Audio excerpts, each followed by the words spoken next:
Guess what? I fixed it. What, did you have us muted? It was a live stream thing. That's what I needed, a fucking heart attack after I did all of this shit. It couldn't have just had to deal with a bandwidth issue, which turned out to be a cable issue. I couldn't have... Wait. It wasn't a cable, like, it was a cable company issue. Issue. Yeah. Yeah, so pass the buck and place Totally it where pass it the buck. belongs. Exactly. It wasn't like a cabling issue. No. It was a Spectrum sucks screw up. But the tech support guy came in and he worked, right? Yeah, he came over and he cut the cable open and water came out of it. I'm not kidding you. Water literally ran out from inside the cable when he clipped the connector off. The copper on the cable was black. Wow. So he clipped it back and said, see, it should look like this. And I said, it's still black. And he goes, oh shit. He clips it back another couple of inches. Should look like this. It's still black. Holy shit. He clips it 2 feet away from the end and now it looks like copper. Wow. So he cut it all back, put new connectors on, came in here, checked all the cable connections, put new couplings on everything, and he brought out his little machine. His machine said that there was real cable problems when he got here. And when he got done, the cable problems were gone. Okay, so if we have problems tonight, who can we blame? Like, where would the problem wind up being? It won't be from us. It'll be if Spectrum is throttling us. That's what it'll be. Okay, all right. But I flushed the modem and the router just before the show to just as one last little measure. Because it started to go shit. It started to get a little buggy just before we went on. Yeah. And it couldn't have been just that to deal with, you know. I mean, the next day after the show, I immediately contacted.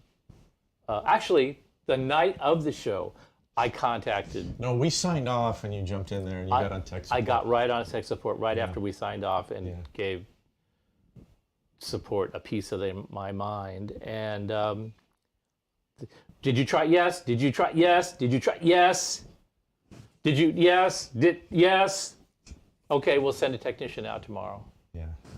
And so that was Sunday. Sunday afternoon, the guy came out and went through all that whole rigmarole. So over the past week, that problem support, I went through the modem, settings, checked everything, and then of course, we still had the microphone deal. It issued the deal with it. We hadn't. We had the microphone conk out the previous time. Those wireless mics we got. Sennheiser, thank you very much for the 40-minute charge time. That's supposed to be 3 hours. So how long are these going to last? Well, these are supposed to last 5, but they actually have actual batteries in them, so they're not going to die in an hour. So I realize we're not. So we got rid of the Sennheiser system and got the Shure system, and not only is the battery life longer, it's got a powered receiver with XLR outs, which is what I wanted in the first place. So we only have to worry about the batteries in the body packs, and those are fresh out of the freezer. Anybody else do this? Keep batteries in the freezer? We do that. I've heard of that sort of thing. Yeah. But I'm not that organized. Well, it's partly about being organized and partly about I think it's probably part urban myth. I don't know if freezing the batteries makes them last longer. Wait a minute. Okay, I'm going to refrain. I want this to sound respectful, but kind of doing what you do, you're supposed to know whether or not it's bullshit or not. Like, I would be the guy doing it kind of, when myth-making. When we make a product that has consumer replaceable batteries in it, then I'll go fucking find out. Until then, I don't want to know. I know enough. You never know enough, but I know enough. I know that I know what I know right now, and that's a lot, and I don't know if I want to know anything more than I know right now. But yeah, I can relate to that one. But I did take them out of the freezer, and the downside of putting batteries in the freezer is we use batteries so little around the house. I think the only thing that we have in the house that has batteries in it is the thermostat, and those last for a couple of years or something. So we go buy a pack of 12 batteries, put 2 of them in the thermostat, and the other 10 sit in the freezer for like 2 years. So no guitars with EMGs in the house. Yeah, and those had 9 volts anyway, so it Yeah. wouldn't matter. It's still battery. Yeah, yeah. But I didn't make them, so I'm not responsible for that. It's not my job, man. Yeah. So, yeah, We're looking good. yeah. No Super Steven Bros. Not yet, anyway. We'll see. So I got the Shure system put in, and at the same time, tell me if this sounds good, because not only did I put the new mics in, but I EQ'd them, I put noise gates on them, and I put a little bit of compression so that they would sound smooth, and so that the level would stay even. So, you know, pop in and tell me if they sound good, or if they sound thin, or if they sound boomy, or whatever. Okay. Should be pretty even sounding. The reason I keep looking over here, guys, is I have a computer set up, and this is where I'm reading your comments. So I'm not disinterested in what you're saying. No, I know that you want to keep me away from the comments, Actually, the chat list, because no, I want you to be able to see that stuff, and eventually we'll be able to do that. yeah, but see, when we were doing it at separate locations, and I could see the chat list, somebody would ask, you would ask a question that somebody else asked, and you would ask me, and I'd be formulating the answer to the question while looking at the chat list, going, and then I'd see somebody post a question that was for later, but I would look at it and I would start formulating answer to that one, and I'd forget the one that I was answering, that I was supposed to be answering. So it keeps me from getting off the rails by doing that. So that's actually a good thing. Okay, all right. Our buddy Jethro is saying that these mics sound processed. So I'm assuming by processed you mean it sounds like he put the magic fairy dust on there. I'm assuming that you mean, oh, okay, cool. Thanks, Mark. Audio is great, video is good. So far, so good. So So does that what do mean- you think? Uke solo? Is that, I can't reach it. Yeah, I don't want to do that right now. That's a bad idea. But Hey, wait, there's a guitar back there. You want to talk about that? Or do you I'm want to not drink talking first? about shit without a shot. Oh, okay. Not talking about shit without a shot. All right. How's that? Well, let's get into it then. Let's get into it. Nothing new here. My 1146, which I still love. Yeah, but tell them what you thought it was called earlier tonight. You remember? Oh, that's right. We don't have the camera set up right for this, but oh yeah, I thought it was. I said, oh yeah, I got to get my bottle of 1176. Okay, inside joke. You figure it out. I caught that one. I thought it was funny. You figure it out. Here, you pour mine and I'll pour yours. How about that? Give me that bottle. Wow. Are we really doing it that way? Yeah. All right. Kilcomon. This is what Joe's sporting tonight. Same thing he had last week, but it doesn't count because last week didn't count. Last week was a pile of stuff. All right, say when.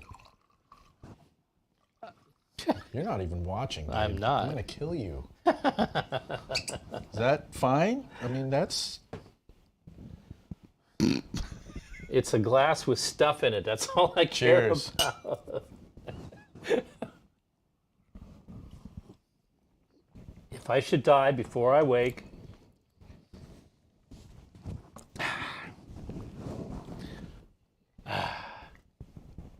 That's pretty happy. See, this All right. stuff is really good too. All right. nothing like a good slap in the face to get your act together. Yeah. I didn't sleep well. I was out doing a little drinking last night. Ooh. And I only had 1 cup of coffee today. And I was busting ass all day. So that's why I'm like, I'm not quite here. I cleaned up the studio because I was sick of looking at all those cords, mangled piles of cords and unfinished connectors and stuff like that. So I wanted to have everything It looks nice in here. tip-top condition, everything plugged in, looking nice, all the cables nicely dressed. And while I was at it, I played around with getting the sound tight so that we got a bunch of really cool stuff. We've got some videos, we've got some content, we've got some other videos, and we've got A bunch these of mistakes amps. to make. We've got these amps all plugged in to power loads going direct into the DAW to the stream. Oh, there's one thing I haven't done. Maybe I should do. Is it important? Yeah, I think so. I think it's important, and that be to turn off the. I want to just try this, so we're going to experiment. Okay. But it's Are we asking for feedback from everyone? yeah, because this is going to be Yes, Jethro, scaled down, of course. Absolutely. show advanced options. I'm going to turn off the echo count because we don't need it. That will probably make the stream a little bit louder for everyone out there. Stereo audio echo cancellation must be off. Echo cancellation off. Oh, did I already have it off? I already had it off. Automatically adjust mic volume. Okay. Now how's that? Did that change anything, or are we still the same? I don't know. But BJ is complimenting the comparison video that I did Which was that we amazing. put out. So thank you. We'll play that for everybody again tonight, just kind of as a primer for what we're talking about. Primer. Primer. Where are you from? You want the real answer? Yeah. Well, I grew up in Colorado. Oh. I was Do they born say in Pittsburgh. primer in Colorado? I thought that was an East Coast thing. Well, I was born in Pittsburgh. Pittsburgh is almost East Coast. Not really, but anyway, yeah, primer. As opposed to what? Primer? Yeah, primer. Primer's paint, man. Primer. I was having dinner with Randall Smith many years ago at an Indian restaurant in San Francisco, and we started talking about wines, and we're talking about Sonoma Valley, and one of the guys at the table said something about the Napa Valley stuff is good too. And Randall goes, Napa's auto parts, man. Fuck that shit. And I was like, whoa! The real Randall Smith pops out of his shell. Yeah. It was great. He was very laid back and even-tempered, but Until that. and then that came out. that. And one of the sales rep guys kind of went, "Oh, here we go." And I'm like, "What?" And he goes, Oh, he's heard this one before. he's starting to Yeah. he's starting to get a little lit." And I go, "Oh," so he says, "Stuff starts rolling out when he gets a little lit." And, Oh, okay. I thought it was that particular rant had come out before. no, it wasn't that. And I said, "Well, what happens?" He goes, "Just wait." Yeah. So a little further into the conversation, he goes, "You know that Rush Limbaugh? I think he's got some good ideas once in a while." And that's when all the guys at the table went, "All right, we're cutting him off." It was like duck and cover. How long ago was this? Oh, 93, 4 or 5, something like that. That's a long time ago. Yeah. Yeah. Okay, so technical difficulties have been explained. Uke solo was not attempted. How about audio? Are we getting any feedback about the audio? Yeah, we're all good. We're good. Actually, people are sort of baiting Nico-chan into coming in and doing the uke solo, I think. So Oh yeah? that could happen. It could happen. That could happen. Anything's possible. But I'm looking at those guitars behind you. And Yeah. There's a gold one, Yeah. and then there's a black one. Yeah. And that's a new addition. But it's like, it's new to you, but the concept is old. And I think you should tell the story of that guitar. Okay. Let's go get it, shall we? So what year is this thing, first of all? It's 68. 68. It's basically a Les Paul, like a bolt-on Les Paul. Yep. It's called the Lawsuit Les Paul. Okay. And it wasn't made by Univox, but it's branded Univox. Who made it? I can't pronounce his name, a Japanese luthier a Japanese manufacturing company. Not Hoshino. No, it was Matsuoka or Matsumoto or something with an M. Okay. And it was sold under a number of brand names. Okay. So there are other ones out there that are this guitar That They're look branded just like different. that, right? Okay. And they have like slightly different knobs or a slightly different switch. So and this there's is also- originally like gold hardware. Yeah. You kind of can't tell so Yeah. much. Well, I guess you can. Yeah. A little bit on the bridge, but Yeah, it's kind this- of worn. You can see that it had to have been a microscopic layer of gold because you Yeah. can see some on the edge of the pickups Yeah. and on the tuning gears. It starts to flake off a little bit, Yeah. but in remarkable condition. I was surfing Facebook and Peter Wolf, who's a longtime old friend of mine, he's been in the amp in Germany in the distribution business for as long as we've been in the manufacturing business. And he's now associated with Steve Stevens' guitar company, the guitars that Steve Stevens plays now. It starts with a K. I don't know. Somebody will pop up with it. Yeah. Um, Oh, wait a minute. Oh, Matsumoko? yeah. I guess like Washburn? Did they do? Oh, yep. Sure enough, we got. I guess Steve is playing Nag's guitars. Knags, yeah. Joe Nags. Yeah. Didn't he do? Wasn't he at PRS a long time ago? Yeah. Okay. All right. Which is, the connection is that Peter was, worked at PRS. Okay. Before he worked at PRS, he was an independent distributor in Germany. He was distributing a variety of things. I think he was distributing PRS and Soldano amps. And yeah, we actually got off to a real good start because he wanted to do VHT distribution. And so we shipped him some amps, but people kept calling us and going, where can we get your amps? Can't find them anywhere. Oh, we just shipped a whole bunch to Germany. No, we can't find them anywhere. And it turns out that Peter had bought a bunch of our amps to get the distribution so that he could lock them away so they wouldn't compete with Soldano in Germany. But hey, that was the old days, fun and games. We're still buds. And anyway, So you're homies. he posted on Transatlantic Facebook a couple of homies. weeks ago a call out to have everybody post the first guitar and amp that you played a live gig with. And I looked at that and I went, okay, I was thinking about the stuff that I had, That's a fun little challenge. my gold top Les Paul that I had, but then I started thinking, no. I was in this band.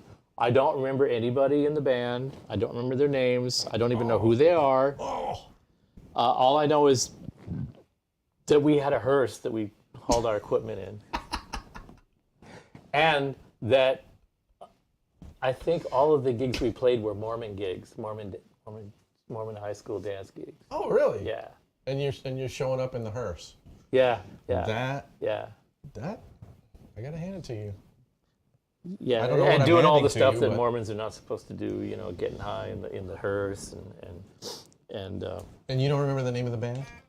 no, I don't remember. But you had. I names. didn't even remember this, but when I was in high school, there was a guy that had one, and You don't remember being in high school? I do remember being in high school, and I'm not going to name names because this is going to be a permanent record, and I don't want to embarrass anybody. But the guy that had this thing, guitar like this, had the headstock covered up so you couldn't see the univox. He had a piece of felt covering up the top of the headstock with Let some me tape guess. Because holding he's it. gonna pass it off as I've got a Gibson. He was saying, yeah, I got a Les Paul Custom, a 1958, fretless wonder, blah blah blah blah blah. So why do you have the thing on the headstock? Oh, because it's old, and the logo is about to fall out because it's mother of pearl. The inlay. Oh, Yeah, it's fragile inlay.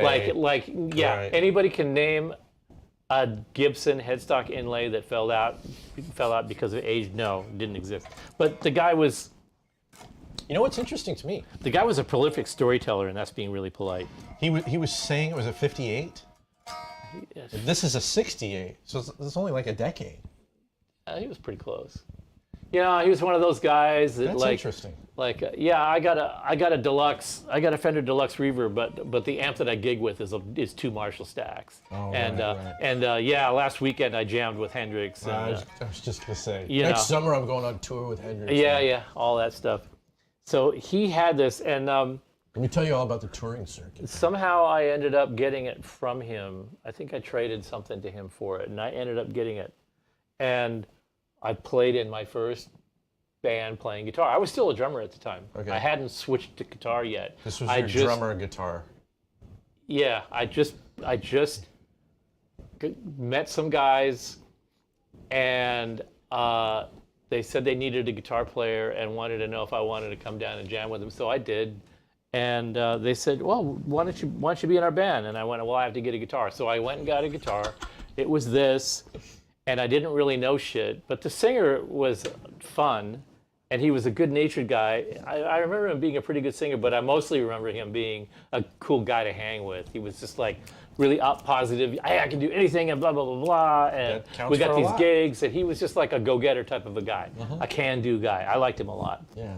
And he was also very encouraging. And so when I said, well, I don't really know that song, but I could probably learn it. And he goes, well, we need you to learn this Santana song. And I said, well, I think I can learn it. And he says, that's a pretty difficult song. And I said, do you have the record? I'll go. He gives me the record. He said, here's the record. And if you learn the song by next rehearsal, I'll give you $5. He was like, he was like my age. He wasn't like a mentor type guy. He was just like, I was like a bet, like a dare. Yeah. And I'm like, oh, okay. I'm going to go learn the song just to take his $5 away from it. It had nothing to do with I was trying to learn the song. Or probably the $5. I just wanted to. It's the challenge. I just wanted to see if he would actually cut loose with the $5. Right. So I went home. I took the album home and I played it, and I worked on the.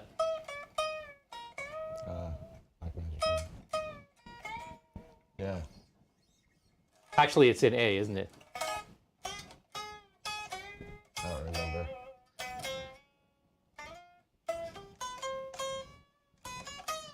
But I will say that guitar actually is a fretless wonder. And these bends and vibrato are a little. When I came to rehearsal and did this, when I did that, the guy starts pulling his wallet out. Make it rain! And yeah. So that's pretty cool. So that was I went, oh, I used that. Now what amp did I use? And I remember that I had a copy of a 212 Bandmaster cab. Somebody had made a bogus Bandmaster cab and sold it to me as a real Fender cab. And it turned out to be a fake Bandmaster cab. But I had that. And if I recall correctly, I had a Ampeg B25, the solid-state bass amp. Wow. It looked like a miniature SVT.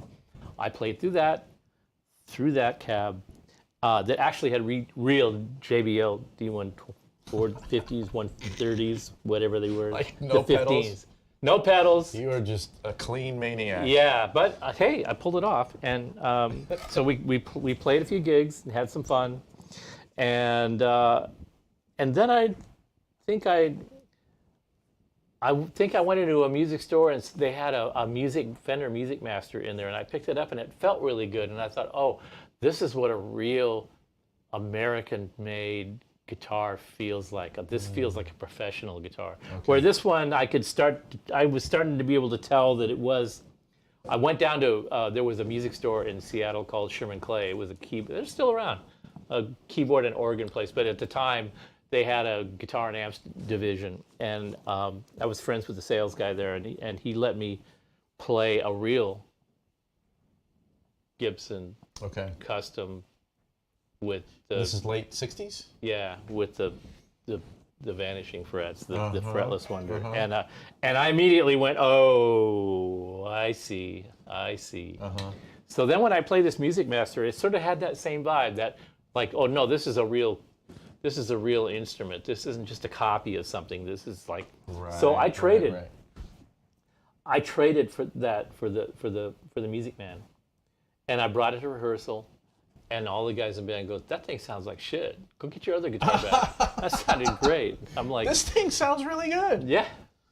What did I know? Well, Drummer. hey. Drummer that knew 3 chords and 5 notes. You know? Well, wait a minute. We have a little goodness here.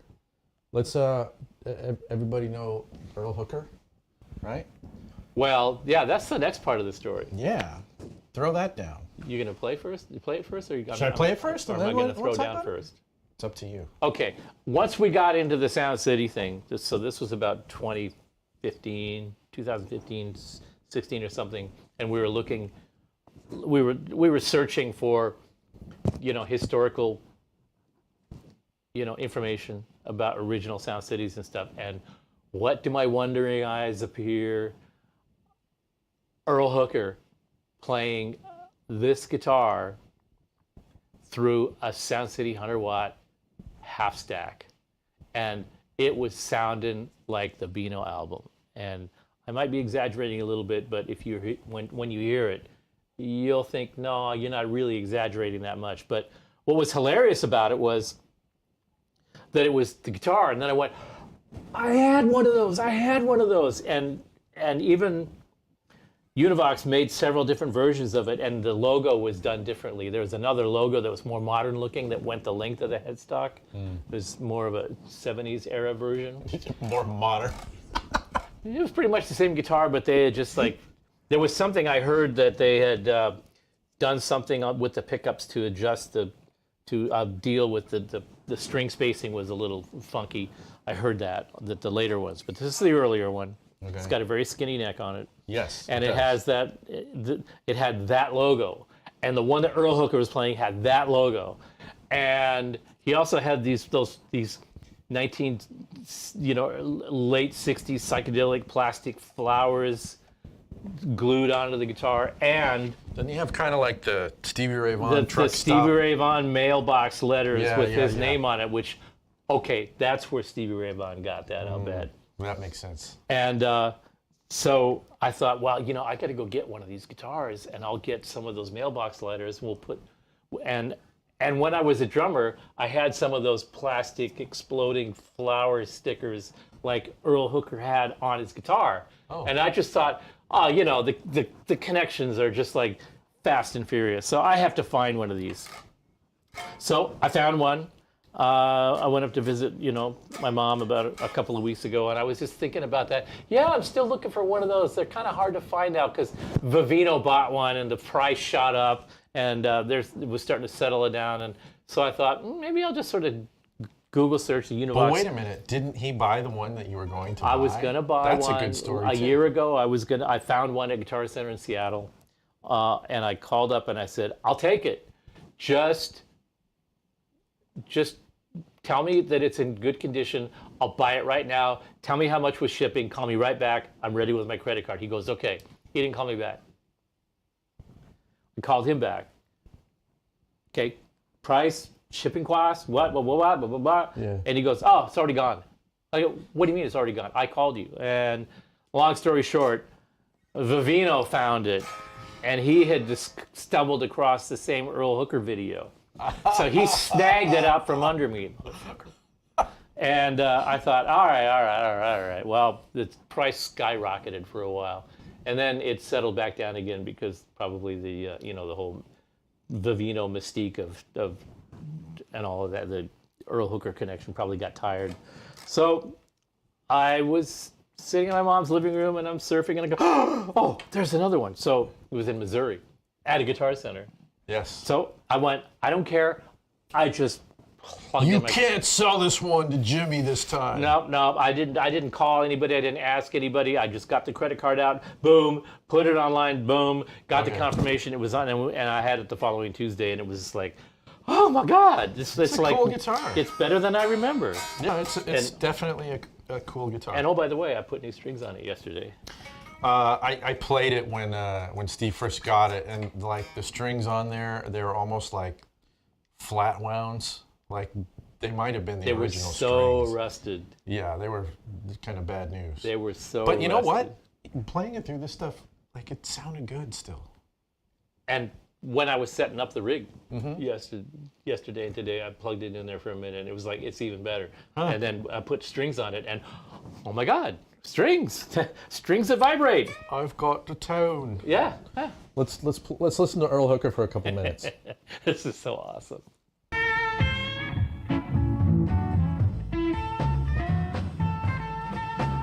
Whoops.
That's good stuff.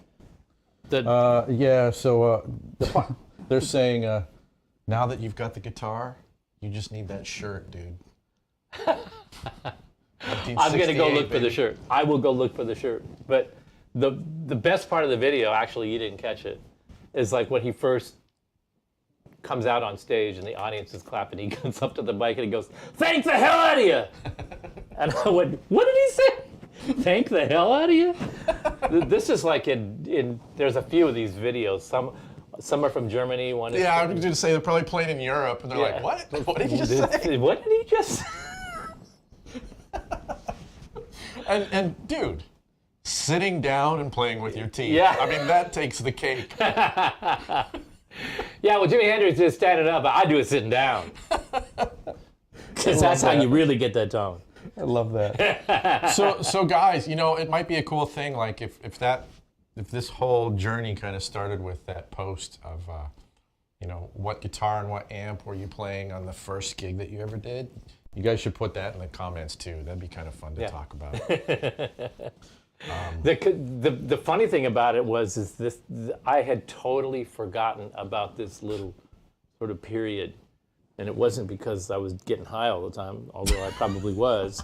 It just was a short little episode in my playing life that it came and went so quickly that it just didn't stick, I guess. But it must have, because I remember pushing that hearse in the snow after a gig at a Mormon dance and having all these Mormon boys and girls coming out and helping us push the hearse because they liked us so much, and we had a good time. It was fun stuff. That's cool. Yeah. So I'm trying to remember what. Nothing like being out at midnight on a Saturday night with a fresh coat of snow on the ground, because, you know, it has that sort of artificial light coming off of it. It was a magical time. So are we talking about like I think the first times that I played in front of people, it was like a teenage party kind of stuff. Or are we talking about that, or are we talking about like your first gig? Like gig, where you were on a stage and it was a legit kind of show? This was on a stage. They paid me money to play the show. It was a dance. Okay, so this is how different you and I were, because I remember this is the best this is the best. I played a Steinberger with the trans trim, the GL, a Steinberger GL. And what amp was I playing through? I had a rack. A Steinberger with a rack, and that was your first gig, and you were playing some frat party or something. No, this was actually a gig, like a big hall. But okay, here's the best part though. This is like how mismatched and stupid I was. I'm playing a Steinberger GL with a trans trim, and I'm like a total Alan Holdsworth head at that point. I had my rack, not one but two cabinets, because I'm running stereo. But you know what the gig was? It was a reggae gig. So I come out, and I brought all that shit for that. You're bringing the high-tech Rasta, dude. And I think, I got to play one solo on the last song of the set, and I was so nervous I couldn't even play. Like it took, because the songs are pretty wide open, and I think, like I finally started playing some lead stuff, but I remember I probably let like 8 bars go, and I'm looking around the stage like, sort of pretending like I don't know I'm supposed to solo in that spot because I'm just terrified. I'm like, and then finally they keep looking at like, go, play, and I finally eke something out. But because I was telling Erico earlier, like I used to almost die from stage fright. Like it was crippling early on for me. Like Same here. Yeah. I get my stomach in my throat all the time getting ready for the show. I do that. I get like, you see me when, like we're trying to grab a little bite to eat, a half an hour before. No, I can't eat. I can't put anything in. It'll come out. Oh, the super deer in headlights. Yeah. Ultra. Yeah. In fact, I think you even tried to crack a couple of jokes, and I looked at you with like total deer in the headlights. Like, what the hell are you talking about? He tried to spring a little joke on me today. Did I? I don't remember. Oh, about the Blues Brothers, a scene from Blues Brothers. Oh, the orange whip. Well, Orange whip. right over my head. Yeah, I asked you if you wanted some sparkling water, and you brought up something about orange whip, and you're just You're like, looking at me like, Yeah. I was like, Oh, okay, this is cool. We got some guys chiming in.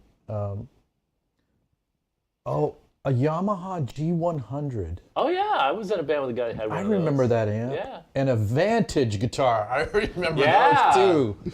Yeah, John. And then Well, I worked at Valley Arts when the G100 112 came out, and we Okay. modified a bunch of them. And the modification consisted of the solid state amp, and it was co-designed by Paul Rivera, and it was basically a solid state version of a deluxe, 100 watts, and had a Yamaha speaker in it, and this big heat sink inside the back that just cleared the magnet on the speaker. But everybody wanted EVs because EVs were the hot speakers. So in order to put an EV in there, it would hit the heat sink. Yeah. But at Valley Arts, where they were building custom guitars, they had a mill, a little hand mill. It had a crank that went this way for in and out, and another crank that went this way for left and right. And we had a guy that worked there that was, he worked on a racing team, an automobile racing team, and he was used to making custom parts out of billet, for motors. Okay. He was on the mechanics team for some racing team, and he was like the thing at the carnival with the 2 little wheels, and you're trying to get the prize. He's like that. Right. He's like that, and Yeah. eking out these custom guitar parts and stuff. Oh, So that's funny. we would take the heat sinks off because they came off as an assembly with all the power amp PCB attached to it. And we'd take it off and take it over to Bob over in the guitar department, and he'd put it on the mill and do this angular mill across the back of the heat sink so that it wouldn't hit the magnet on the EV. So what percentage of the heatsink did he take out, you think? Probably 20%. Wow. So it wasn't. It was probably a completely overbuilt heat sink. So we Right. never had any problems with anybody saying that they overheated, and because we did that. How many of those do you think you did, those mods? God, 50. Whoa. 100. Wow. And, well, everybody was buying them. They were inexpensive. Yeah, but then They were everybody wants to lightweight. put the EV in there too. That's crazy. Well, yeah, that did make it a little heavy. But everybody was using them for sessions because they could have 2 or 3 of them. And this is when session guys were doing like 8 sessions a day, right? Right. And with cartage and all that. So they could have 3 or 4 of them, and they could have different cartage companies, teams getting this one over to here. They didn't have to wait. You know, it was an amp that you could have 4 or 5 of. And John, that's way more than you probably thought you'd get information-wise about your first amp. That's funny. A Strat Plus and a Fender Super 60. I remember the Super 60. That was a pretty cool amp. I had a Strat Plus even just a few years ago, and same sort of thing as that. Like I remember, getting my first cool electric guitar, which was it was a Strat that was made in Mexico, and I was like, oh my God, I have a Stratocaster. But at the time, this was 1990, 91. The most expensive Strat in the store was a Strat Plus, and it was natural. And that was the thing. It was like, I'd never seen a Strat that was natural, And so it was ash, and you just saw the wood grain, and like, oh, that's the coolest thing. And I didn't have the bread to buy it then. Then you become an adult, you have your own money, and you start going back and like, I'm gonna buy all this shit I couldn't when I was a kid. So I actually had one of those for a while, and I would take it out and I would gig on it. It was fun for a little while. This thing was probably what, $200 when it was new? Yeah. If. Yeah. Gibson. It's probably 200. Yeah. Right. Well, see, there was this music store in Seattle. There were a few good ones. There was American Music, and there was Don Seattle Music, and then there was Myers Music, and then that was just like really close to the downtown area. And then there were a few others, but and then there was the stores out on the east side, Bandwagon and Bandstand Music and Bandwagon Music and Canelli Keys and a bunch of others out on the east side, across the lake. But close to the University District in Seattle, there were a few. Out of Northgate, there was Blackstone Music, and there was all these mom and pop kind of independent stores. But down on Third Avenue, Second Avenue or Third Avenue, I forget, there was Don's Seattle Music, and they had all the cool gear. Oh, you told me about this. And then about a block down towards Pioneer Square from Don's was Myers Music, and Myers had all the import low-cost stuff, the real low-cost Wait, Don's stuff. was a place that had all the cool like trade-in stuff? Right. Okay. Right. And so you went to Myers Music to get stuff like this for $199 when you couldn't afford to go to Don's or Sherman Clay and get a real Les Paul custom for. Who carried Fender in your town at that time? That was Don. Don carried Fenders, and Sherman Clay carried Fender. Sherman Clay they carried have Marshall Fender, at that time? Vox, Marshall. No, they didn't. Sherman Clay didn't carry Marshall. Don's carried Marshall. Oh, wow. And then there was a total fucking hippie store in Fremont area called Bananas Music. Bananas? Just called Bananas. I don't think it was even called Bananas Music. It was just Bananas. And the owner was this total hippie with this big brown afro, and we basically went and hung out in there because you could go in there and smoke dope during the day and hang out with the guy. And he had all kinds of oddball stuff in there. But he had a couple of Marshall stacks. And he was the guy, the first time I went into the music store where a guy knew something about amps, he was the guy that told me, I've never played a Marshall. Those must be really, I didn't know how to play guitar so much. And so he offered to let me play through it, but I was like too intimidated to even play through it. It was just this big thing. So no, I don't think I'm ready for that yet. Yeah. And he goes, well, hey, it's not that big of a deal. They're just copies of Fenders. I'm like, what? And he goes, yeah, the little tweed Fenders? And I go, yeah, actually, I repaired a tweed 410 Bassman amp for a friend of mine in a band. And he goes, yeah, this amp is based on that. And I'm like, get out of here. Now we know. But that was the first time I heard that. That was 68, the first time I heard that story. Wow. 68, yeah. Wow. I might have told this story on a previous episode, but my first experience with a Marshall, it was just like a mid-70s 50-watt JMP. But I didn't want it, but I was friends with the guys at this music store down the street. The music store that I worked at had a guitar teacher there who was super into these older Marshalls. And he had a one of the, not the Soldano rack preamp, not the Caswell or what, not the motorized one, but the other one. X88. And I thought, oh, like this is when you're a kid and you don't know anything. I'm like, oh, Soldano, that's what cool people use. So I want that. I didn't know what it did. I didn't know if it would do what I wanted it to do. I didn't even know what I wanted it to do. But it was a Soldano, so I wanted it. Mm-hmm. Yep. And so Greg, this guitar teacher who was, much older and cooler than I was, he's like, okay, you know the guys over at Miller Music. So go work a deal for that Marshall head and then we'll do a swap. And I did. Which, in retrospect, he wasn't trying to hose me, but I got hosed in that deal because, the preamp versus the head. But when I brought the head to him, I remember, I'm like, okay, cool, give me the preamp. He's like, whoa, wait. Like, don't you want to hear it? Oh, okay, sure. He's like, Oh, so I guess I should. Up to that point, all I had known was really sitting in my room practicing through a solid state amp with the gain cranked all the way up, low volume. He's like, yeah, here's how we do it. And he turned the damn thing up. He stuck the guitar in my hand and here, play. And, it was like a Les Paul copy. It might even have been a Greco. I think this Really? was issued as a Greco branded. Oh, guitar, okay. too. Well, I just turned up the volume.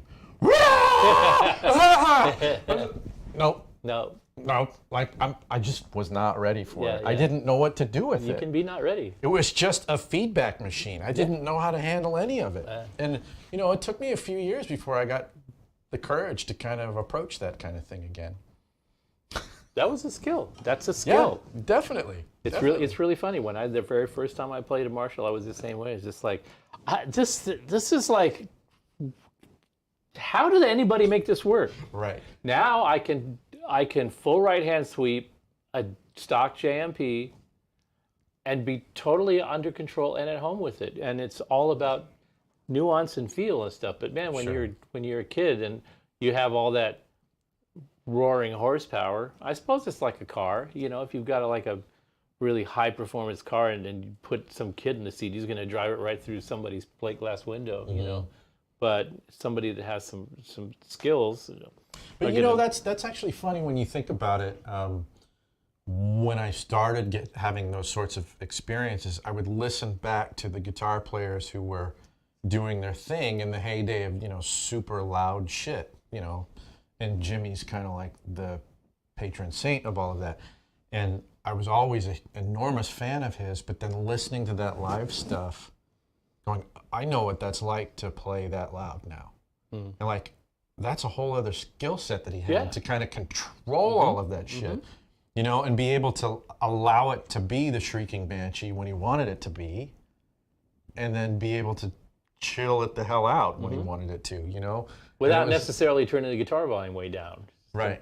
Knowing that you've got that horsepower in your fingers and when to show them and when to hold them, Yeah. So that's kind of a good segue because these amps behind us are pretty nutty too when you crank them up. We're not going to do that tonight because we have these handy dandy new units on top of the heads. Can I just say one thing before we dive deep into that? It's your show. You get to say whatever you want. It's my show. I got a great my show story, but that'll later. But maybe you should, and both of us, be deer in the headlights before the show more often, because we're talking like we talk when we get together just and hang out. And the previous show format of him being in his place and me being, here, it's not the same. When we get together, we just go off and start talking about all these things that impact how we hear things, why we play things. It's probably boring as hell, though, for all of gear our we like, friends out and This is and we go off on different tangents and stuff. And I'm really enjoying this already because, first of all, everything's working. But this is how we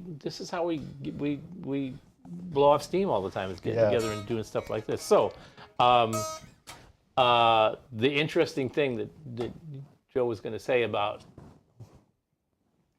this is being able to evaluate each amp based on its tonal signature and its electronic behavior without the terror and the pain. Oh yeah. Right? Right. Just it's a totally different evaluation experience. Right.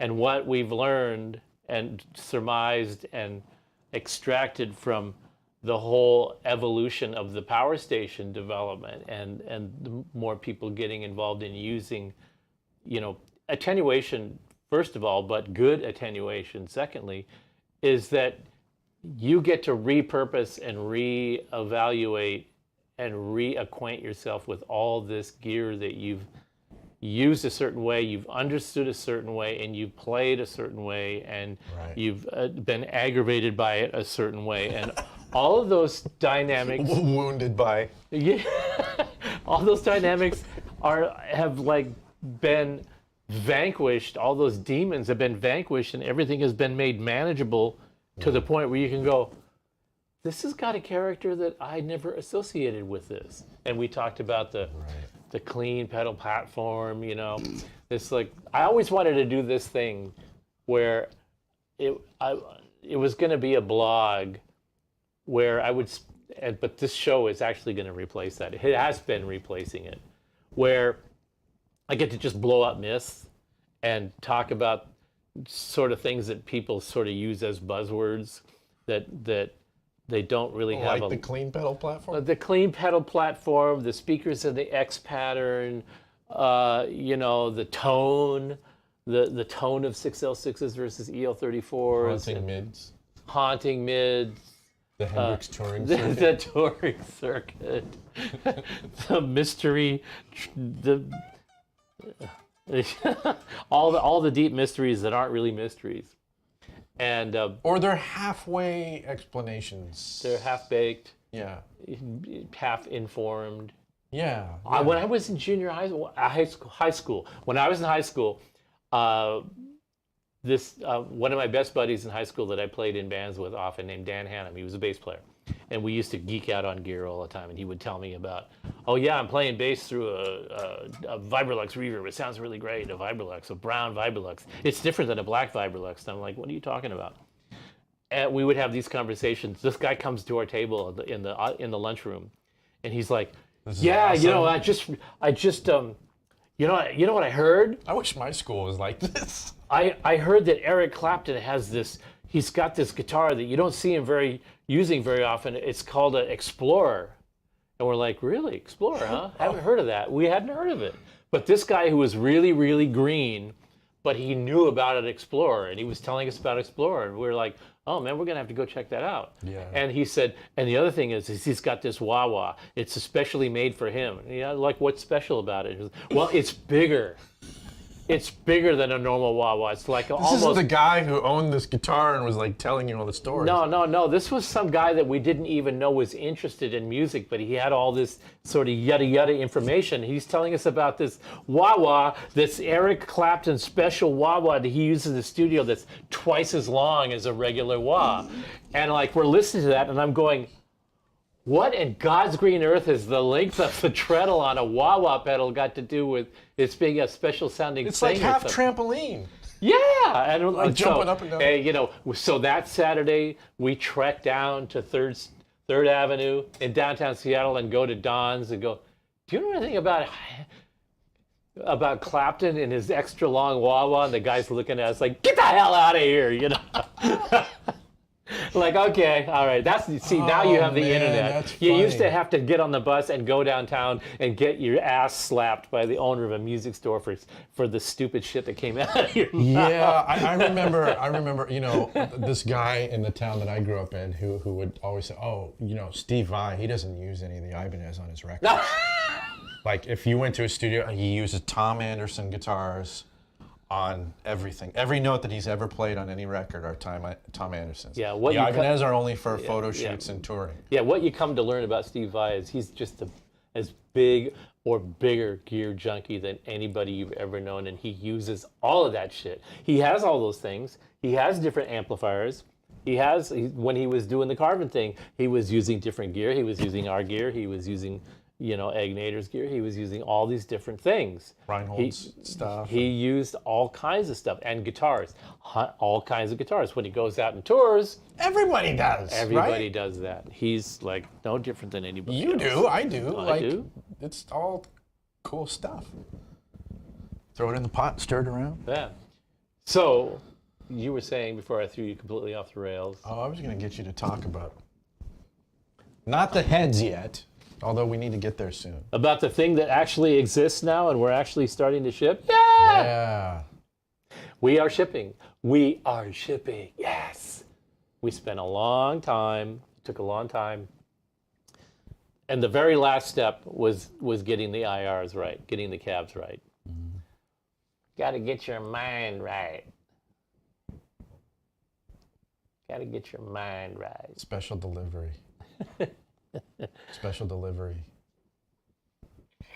Nobody knows what I'm talking about. Steve doesn't even know what I'm talking about.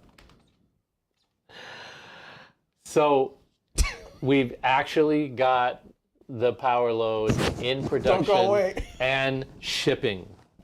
And I'm really excited about it. I'm excited about the fact that it finally came together. I'm excited about the fact that it works great, that it does every single thing that I ever wanted it to do, that I said that we were going to take it to the next step, and we did, and that the cabinets came out, that we were going to do our cabs, weren't going to really focus on any other company's cabs other than, the Because they're really well represented out there in IR land. Yeah. That's why. What are we going Right. to add to that? But what nobody out there is doing is the proper representation of our cabs or the Sound City cabs, or in my estimation, my experience with the better vintage Marshall or Hiwatt cabs that are out there. So we focused on that, and Because these fanes are a different experience. and we're going to mess around with that. Yeah. So we set up all these amps, partly to have a little bit of fun showing how the DNA, the lineage of the Hiwatts flows into the Sound Cities, and what the subtle differences and why those subtle differences exist.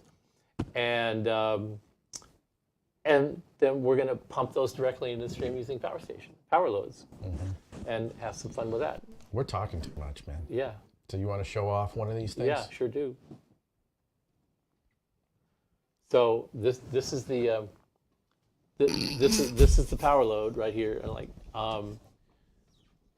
and this I is didn't know this was going to happen. this is the front panel. So you have the controls here, and then the power goes in here, and then the I'm hungry all of a sudden. and then you load in the IRs like this. Oh, wow. And that's all there is to it. You bring this into a recording studio, and the producer's going like, okay. And you can this put guy- your own syrup on This your guy IRs. knows his shit. All right, I'm dealing with a real pro here. Now, can I please have the powers load the real one? No, I didn't know that I was going to get this, but thank you very much. Thank you, Nico-chan. Wow. This is the real power load. You can tell because it's got the power thing on it. And this is how you select. Wait, shake it? This is how you select the IRs right here. Can you hear the crumbs in there? Yeah. And okay, are you? Yeah, there's real okay, breadcrumbs Nico-chan, in there. You've had your fun. Thank you very much. Give me the stupid thing. Where is it? Thank you very much. Oh.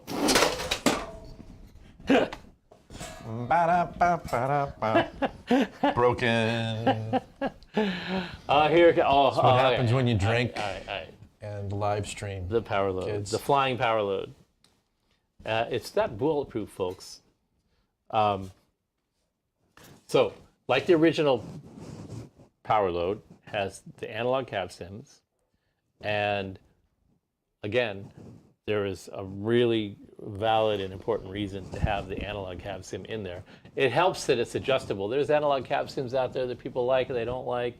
They have a certain hump or they don't quite sound, blah, blah, blah, blah, blah. They don't have the convolutions. But there is a good reason to have an analog cab sim. And they're especially good for clean stuff. Yeah. And they're also great for panning hard right and left if you're using an IR together with an analog cab, and you get that little. It sort of covers up the latency that occurs with IRs. Number one, it gives you a little bit of articulation that IRs don't give you, and you get more of that sort of direct sound right out of the speaker cabinet, as opposed to the sound coming through a microphone with whatever phase convolutions that go along with it, which can be annoying sometimes. So it can help. Actually, can help you when you're mixing, or putting together a sound for a track to get the best of both worlds, the sound of a mic cab and the attack and feel of sitting straight in front of your amp. Right. So, like, imagine you're in a recording studio and you're sitting in front of your amp and you play, and then you go into the control room and listen to it. This is, people are recording at home all the time now, so they're not doing this as much. Or recording in environments where you're not in a place where there's a control room and then a studio. But in that environment, when you get your amp set up and you're playing and you got it all dialed in and you go, okay, great, and you go into the control room and listen to it, you're hearing an entirely different thing. You're hearing the room, you're hearing the convolutions, you're hearing the mic. That changed my life when I was able to start doing that. You're like, what is that mid-range weirdness that I'm hearing in here that's not out there? Oh, that's the difference between the cone and the microphone capsule. What's that?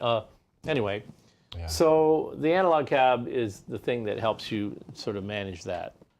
And we'll get super deep with all of that Yeah, we'll stuff. get into that.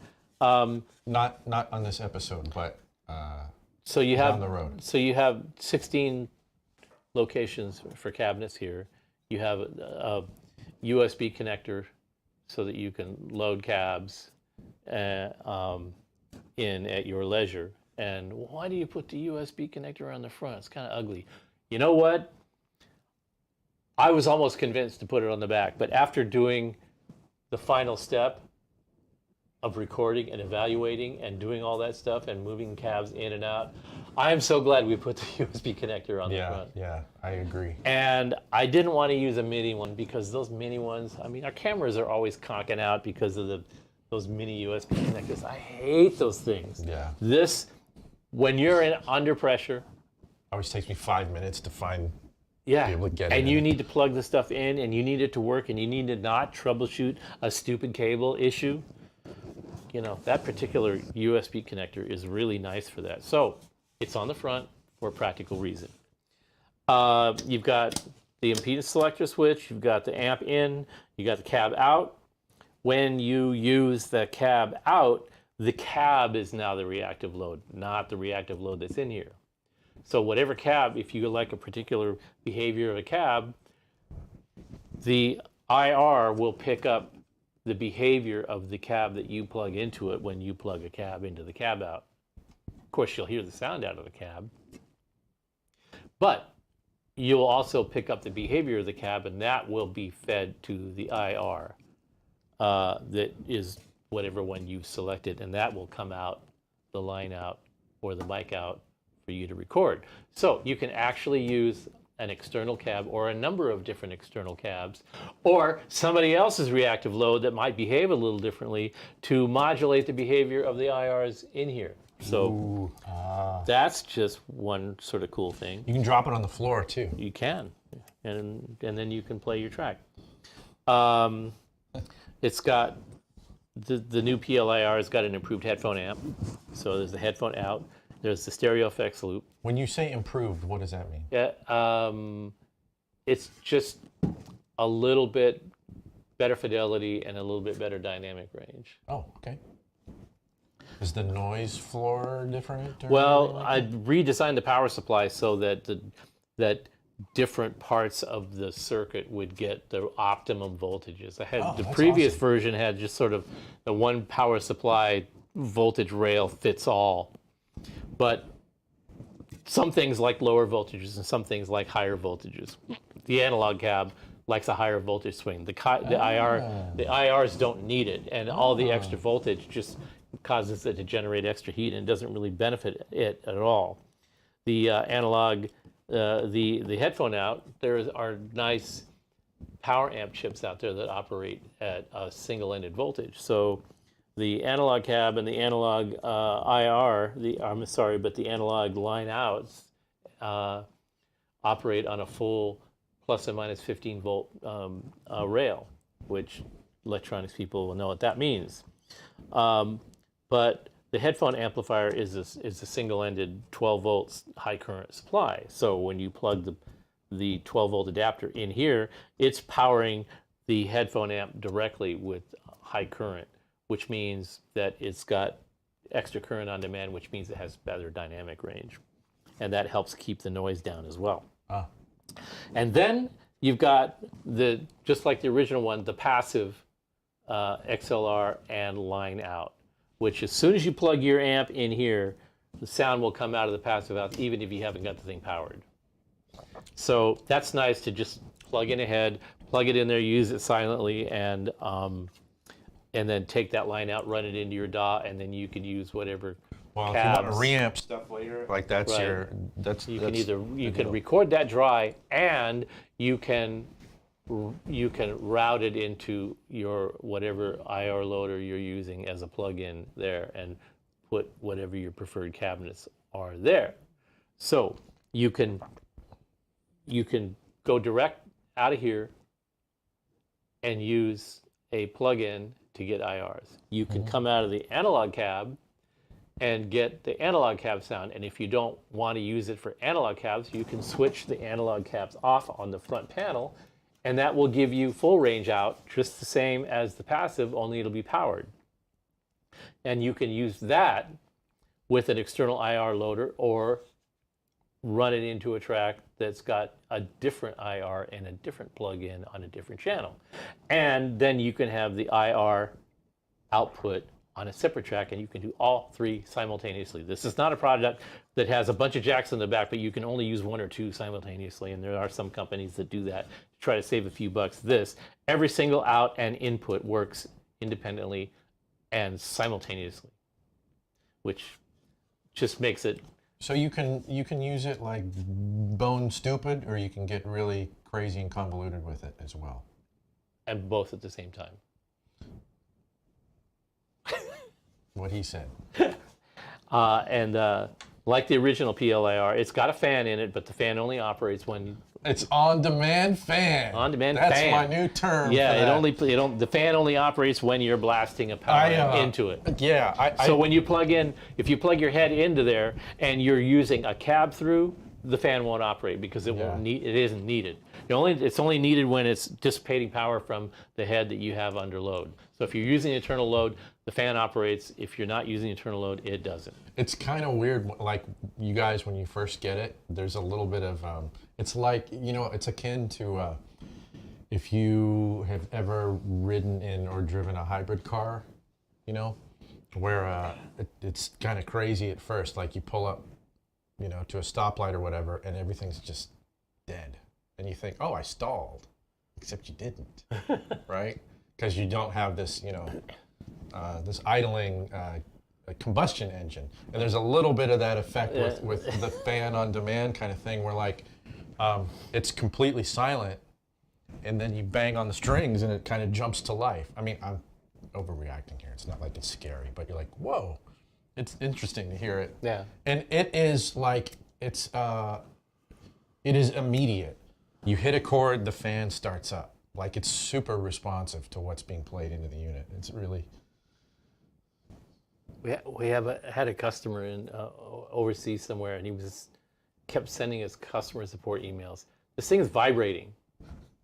He was talking about the power station because the power load isn't out yet, but this thing is vibrating, and I'm like, what are you vibrating? Back and forth and back and forth and back and forth. But he was using it in silent mode, and he was like saying, well, it's making this vibrating thing. And yeah, it's supposed the output to. transformer? Did you hear No, it's actually the load.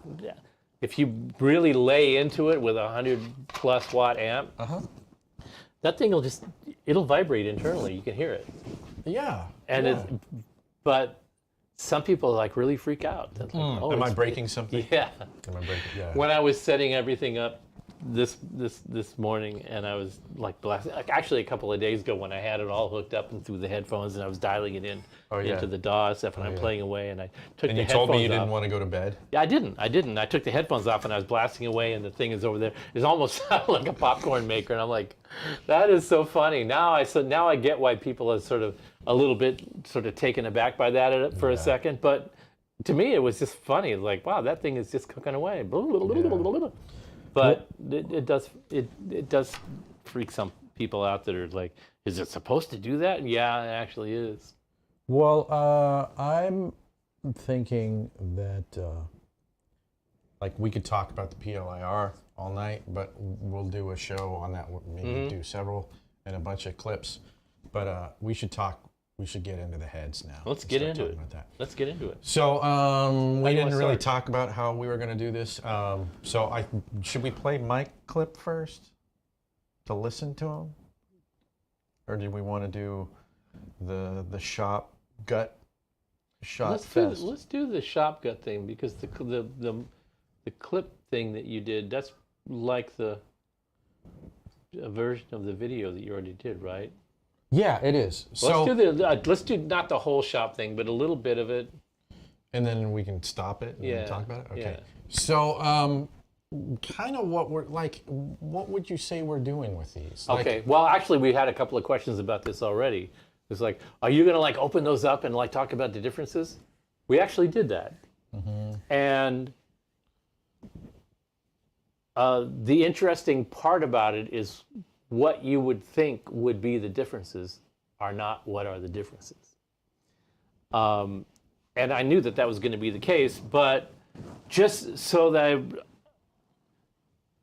I would be absolutely sure that I wasn't talking out of my behind, Joe came over and he videotaped me taking the amp apart and verifying that all the components in the 1974 DR103 are the same components in the 1974 But we talked about where the differences are. DR504, and we talked about what the differences are in the amps. And what's instructive and illuminating about what the differences are is that they are not in any way related to the components that are in there. The component call out on both of them is identical, except for the power transformer, the output transformer, the number of power tubes. The 504 has got Mullard preamp tubes and Mullard power tubes, the original ones in it from the 70s. The DR103 has got Svetlana EL34s in it, and I think it's got a variety of new old stock tubes in the preamp section. But the thing about that is the Hiwatt design is got such an ingrained personality in it that the difference between the different power tubes is not that great, and especially because the current the Svetlana EL34s that are in there are not that far sonically removed from the original Mullards, the original British Mullards that are in the DR504. The biggest difference in the sonic behavior and the feel of the two amplifiers is entirely wrapped up in the amount of voltage that are on the preamp tubes and the phase inverter and the power tubes versus the plate voltage in the DR504. Not only the plate voltage, but how the power supply behaves. Those are the two most important differences between those amps. And people are going to talk about Hiwatts and the way they were originally hand wired, and that's all, the sound is all wrapped up in that, and it isn't really. The difference in sound between the amplifiers is really wrapped up in the technical changes that were made in the evolution of the amp from the early from the late 60s until the late 70s. That's where the real differences are. The variations in the circuit. It just so happens that when I became introduced to Hiwatt, it was in around between 74 and 76. And so my first Hiwatt was a 1974 50 watt DR504, just exactly like this one. Right. The 100 that we have here is one that I repaired for one of our customers, who's also a pal, and loaned it back to me.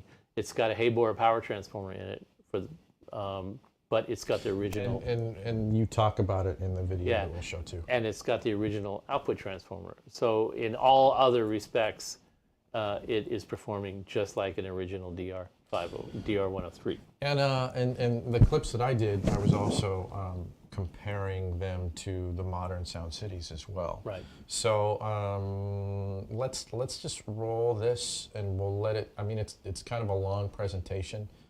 We may stop it at some point and chime in here. Let's definitely stop it. We probably don't need to watch all of it, but Well, just cut in and there's out. great.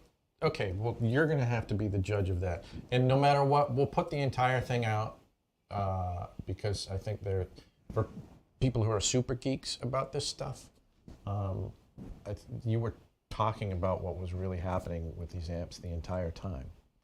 So, I mean, it's like almost 50 minutes long. Yeah, so. it's kind of stream of consciousness, and probably it'd be a good idea. And it was a to- hang at the same time, so Yeah. it's not like It's probably a good idea to stop and sort of clarify some things because. Okay, so let's roll. Sound good? Yes. All right. What goes first? I'm going to start with the 50. 50.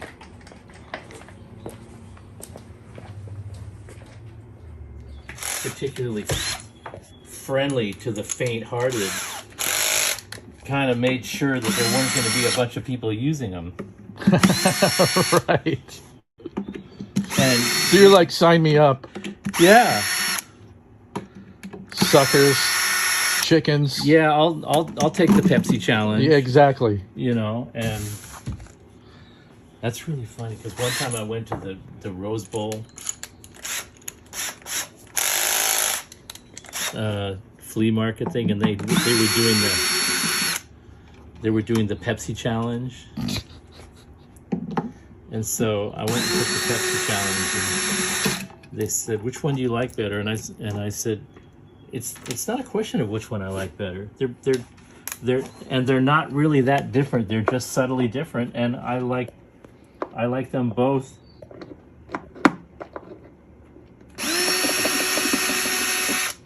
I don't like one better than the other. They're just slightly different, and I appreciate their little differences. And they just looked at me like, "Okay, next." Exactly.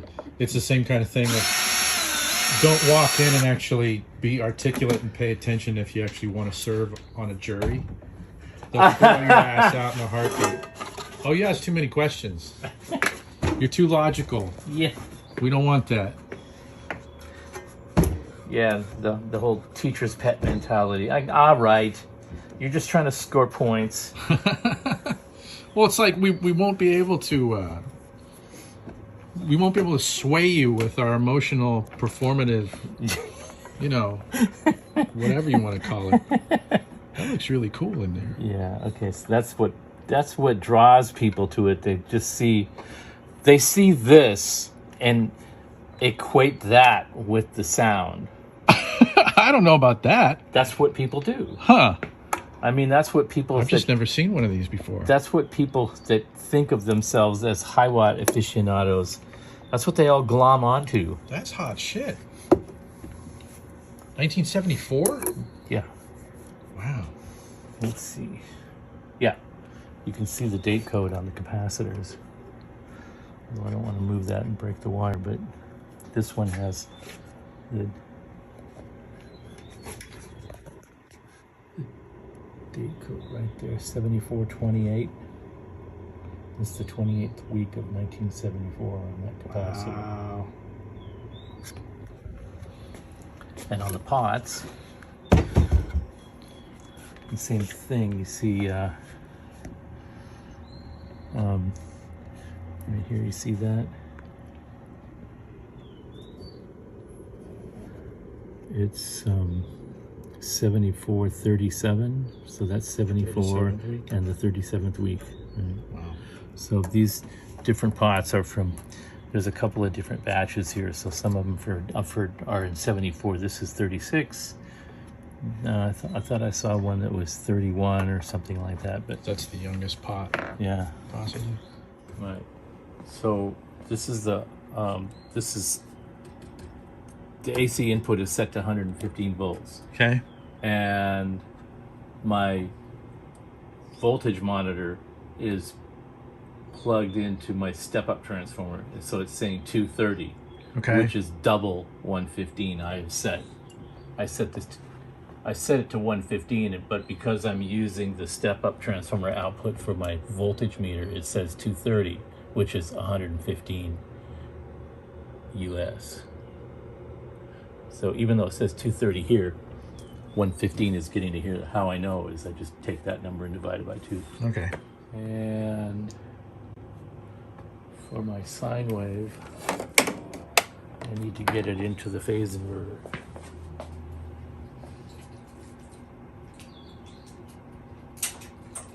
So you changed it to 8 ohms. What was it before? 16. 16, right? Yeah, but my test load is 8. I see. But you're going to do that to the 100 watt as well. That's right.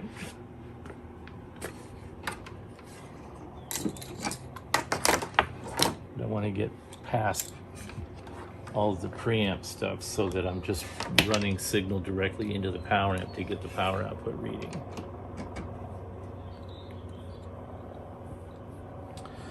So, this is ground.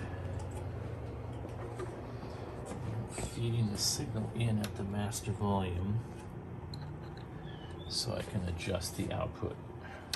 So the presence and the master volume are the only things that are going to be working right now. Interesting.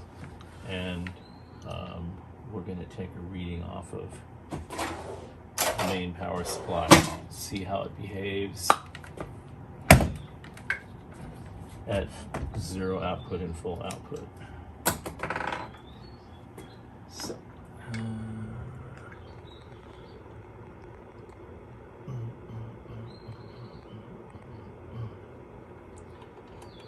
that is 522 with no load. And I have a 1 kilohertz signal coming in. Right. Sine wave.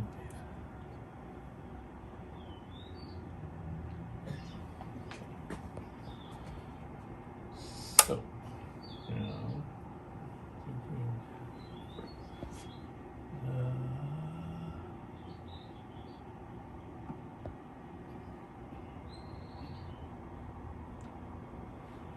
there we go.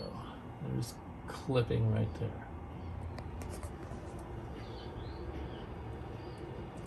And that's clipping right at 20.5 volts. Okay. 20 volts is 50 watts right on the nose.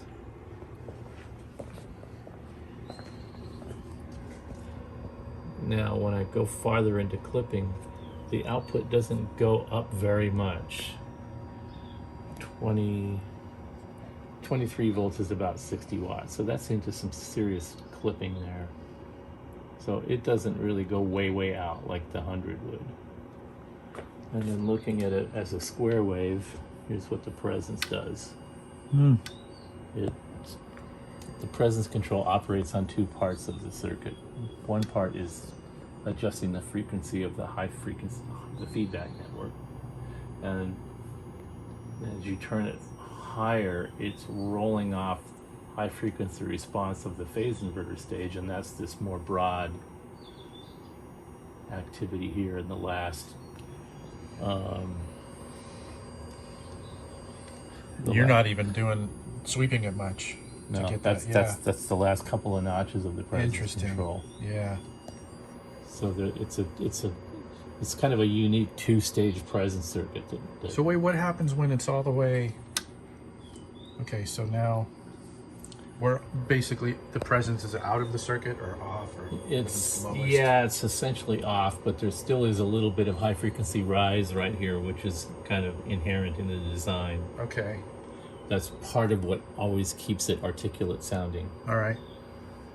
All right, so By design or happy Yeah. accident? no, by design, I'm sure.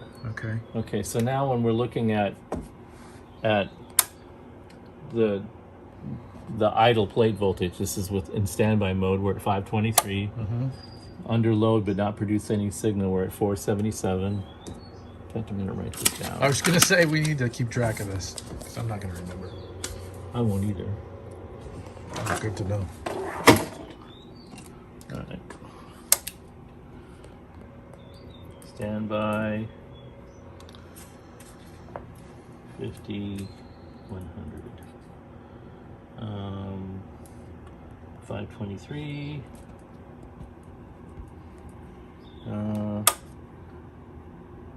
On idle, which means standby in operation mode but not doing any amplifying. Nothing's being played into the Right, amplifier. we're at 478. And then we go up to right at the onset of clipping. And Which is where, if we're thinking about that's clock face on the master. well, it's kind of irrelevant because it's dependent on how much oh signal yeah, level yeah, is yeah. coming in Right, from- right. Okay. See, I mean, if I turn the signal level This down, isn't a guitar. turn the signal level down here, I have to turn master up more to bring it up to full clip. I see. Right, so it really depends on where you set the gains. This is my normal setting that I use for test purposes, so that I have enough voltage to drive the power amp to full output. And there we are that's at full 50 watts RMS, just at the onset of clipping, and we've dropped down to 415 volts.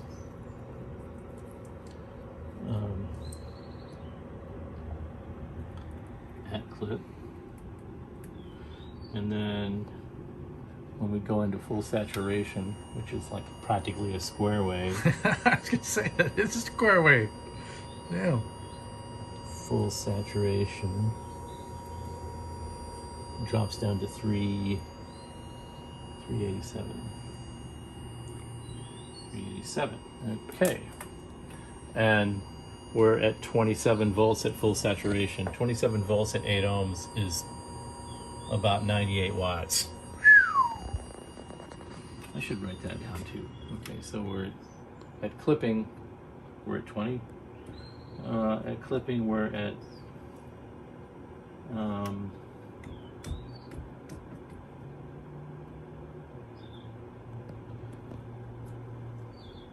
415 volts, 50 watts. And at full saturation, we're at 387 volts, at 27 is actually 27 squared divided by 8, 91. 90 watts. Okay. 100 watts.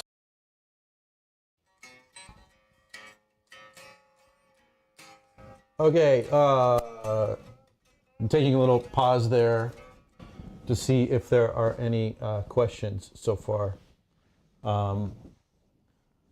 about what's been covered so far.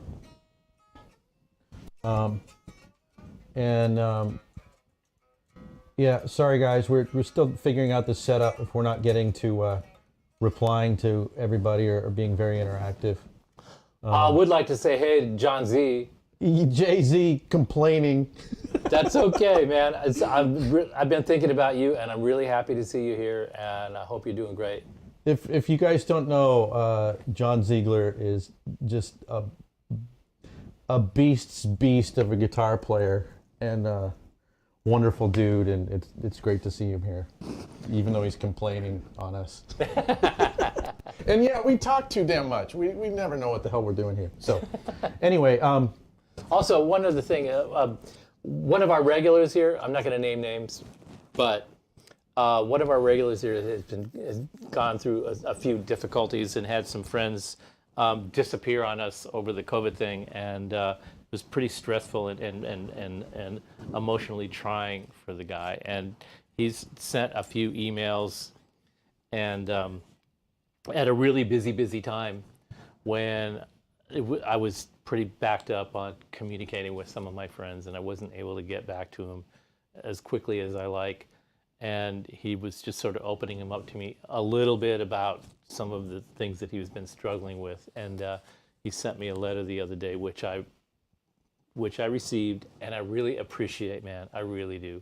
I did respond to you by email, but I wanted to respond to you here because I really love you, and I appreciate, you know, all the interactions that we have, and we have a lot of interesting things in common. And I hope you're doing better, and I will be here for you. I know you're having a tough time, but just know that we do care, and I like hearing from you, and I really did appreciate the letter that you sent. So, you know, don't take the silence from time to time as that we're not listening. I am, we are, and I just really hope you're doing great, and just keep it up, man. Thanks. I hate that about modern communication. It's because the worst. I run into that too, and it's never, ever, ever, ever because I want to be bad at returning things, but sometimes I am. And those are the things that I will wake up, 3 a.m. and go, oh, shit, like I want to talk to that person and I'm late on responding, and I hate that. We've all got daily logs rolling on top of us, and especially with what's going on today. It's every month you can say something, you can say the same thing with all the stuff that's going on this week, and it's an entirely new set of tragedies and ridiculous circumstances that were happening a week or a month or a year ago. It's just nonstop. It's difficult for people to navigate and manage, emotionally absorb all of that stuff, and it's not any easier for us, let me tell you. But so when we have each other to talk about it, that's really a good thing, I think. So no particular questions. So I think should we continue to roll the go into the 100 watt here? Yeah, I noticed there were a few comments about the workbench rig, and I'm as much of a gear geek on the workbench as I am with gear, and with good reason. Some vintage test gear is better than modern stuff. Some modern stuff serves the purpose better than some vintage stuff. It just helps things go more quickly when you can transition from one technology to another, a test technology, because they're all valid, they all work, they're all useful, and they're all helpful. I know somebody commented about the soldering irons. All of our soldering irons are designed to deal with lead-free solder. Now, some specialist, small production boutique amp guys will tell you that non-leaded solder is a drag and it's terrible for circuits and blah, blah, blah, blah. And that's not necessarily true. It's never really about the material. It's how you apply the material, number one. Number two, lead is poisonous stuff, dude. Oh, that part. Yeah, and for years I would implore my assembly people to wear these little lightweight, really thin cotton inspection gloves to solder with, to keep them from coming into contact with lead on the solder all the time, and wear their mask and use their ventilation system. I don't like the sound of the fan. I turn the vent off. I don't like the gloves. They make it harder to hold. I don't want to wear hearing protection on the gig. Yeah, all of that stuff. And with somebody that's got a constant ring in their ear will tell you, sometimes just being obstinate about those kind of things is not a good thing. Right. So I was thrilled when these lead-free solder mandates started coming down, because then it became, although it was a bit of a burden, we got rid of all of our old soldering equipment and got new soldering equipment to help us manage dealing with the different sort of temperature profiles of lead-free, of modern lead-free solder. So it was great for us because then I didn't have to like lord all over my people anymore and go, you got to do this, you got to do that. Like, okay, now you're safe. We don't have to worry about lead poisoning and all that stuff like that. So great, you don't have to wear the gloves all the time anymore. But you know, there's always two sides to every story on that. So right. that's what a lot of that has to do with. Let's go back to 100 watt. One thing that I took notes while we were doing this, and one thing I wanted to mention about running an amp up to full power and then running it at what looks like a square wave on the scope. It is, you know, for all intents and purposes, a square wave. What does that actually mean? When you saw on the scope in there where I said I was right at the onset of clipping, you could see that sine wave sort of flatten out on the top. Yeah. That's the onset of clipping. What that means is that's the power supply's maximum capacity to supply more power to the circuit to convert into audible power, audio sound. Once you reach that threshold, you can't get more audio output out of it. And the other thing to note is that one of my meters is connected on there, and I mentioned that meter is showing that we got 20. What did we get? 20 volts RMS. What's RMS? RMS, in very, very simple terms, means the average power being produced below the level of distortion. And with a sine wave, it's not square, it's angled. And so what RMS means in very simplistic terms is that there's a transition point from 0 to the peak of the wave, but it's angled. It's not straight. So what RMS is doing is it's calculating an average of that angle. Because as the amplitude increases, it increases at an angle. So there isn't a fixed transition from the 0 point to the peak point because of that angle. And what RMS does is it assigns an average amount of power that's being produced by that angular sine wave. And it usually lands at about 70% of the peak power where you see it clip. All right? So when we're measuring RMS power, we're measuring about 70% of the actual output peak to peak. And what peak to peak is at the point where the amplitude can't increase any further because the power supply is out of gas. It's maxed. It's the accelerator all the way to the floor. There's no more horsepower there. But going into the square wave, what happens on the square wave? The sides of the sine wave, they start going like this. They start turning into a square wave. There's no more average there. The RMS is now meaningless at that point. So now you have to measure it at peak power. So the difference between the average power RMS, 30% below peak power, is one expression of power.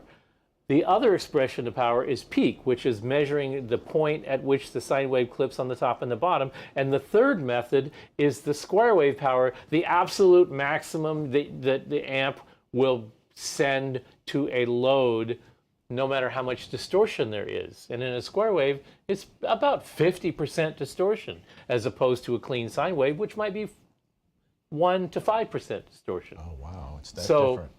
when a manufacturer says this amplifier will put out 100 watts, what does that 100 watts really mean? What's RMS? What's peak? What's peak music power? There was all these, and that thing has been going on for decades and decades and decades. The argument that we're not really misrepresenting the power of the output because we're using this method as opposed to another manufacturer that's using this method. Right. And so to simplify everything, most people who look at those power ratings ignore all that and they go, okay, well, 2 tubes means 50 watts and 4 tubes mean 100. And that's a nice simplistic way of looking at things, but it isn't accurate either. As you will know, with the Power Station 100, it's got 2 power tubes in it, but it puts out 100 watts. How? It's designed to be able to produce 100 watts. RMS, which means it could actually do 30% more than that before it hits the peaks. So what's actually happening with square wave power is the output power is not increasing per se, but it is generating consistently more heat to the load being either the speaker or the reactive load. So when you see that angled sine wave, when it's peaking out, that little interval of peaking is the amount of peak power that's being sent to the load. When you see it square up like this, that interval at the top of the square is a longer interval. Right. That means that even though the power didn't increase, the amount of heat that's being dissipated by the reactive load has increased 30% to 50%. So it gets hotter, but it doesn't necessarily dissipate. It doesn't necessarily, you're not actually throwing more power at it. You're just asking it to dissipate that amount of heat for a longer period of time. That's why you have the fan. That's why you stop playing and give your transformer a break once in a while, because at that point, the temperatures inside the transformer are gradually getting hotter and hotter and hotter. Transformer is a big thing with metal in it and copper and all of this stuff. And as it gets hot, Oh, no, finish that thought and then as it gets pause. hot, the wire gets hotter, the insulation gets hotter, and it could break down. So under the worst case conditions, over a long period of time, the transformer will finally get hot enough to fail. That will happen with a reactive load, as in an attenuator, or a reactive load, as in a speaker cabinet. It's just you can't sit in the room and do that with a speaker cabinet for 4 hours. You can with a reactive load. Okay, I wanted to stop you because there's a question here asking, what is the best lead-free solder to work with? I don't know, and there is no best. Okay. Now, why is there no best? Because, like everything, that question has to be qualified, but what is your specific application? Oh, you're about to go down another rabbit I'm not hole. going down that road. Specific application has everything to do with what solder you select. Are you using solder at individual stations? Are you buying it in bricks and putting it in flow solder machines? What kind of components are you soldering? Are they surface mount components, little tiny dinky things? Okay. Are they tube sockets and big filter capacitors? How about this amp right here? Deliverance. What would you use in there? Is there a preferred solder? Well, see, we started using lead-free solder in 2001 or 2 when the mandate actually, the European mandate to eliminate lead from solder took official effect. During the course of that time, we have switched solder manufacturers 3 or 4 times and solder types 3 or 4 times. Why? Because one is better than the other? Not necessarily.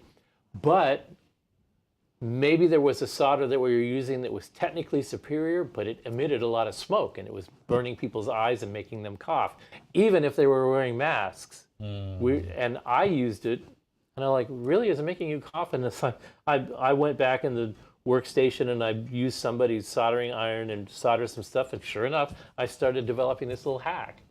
Wasn't poisonous, it just was smoky.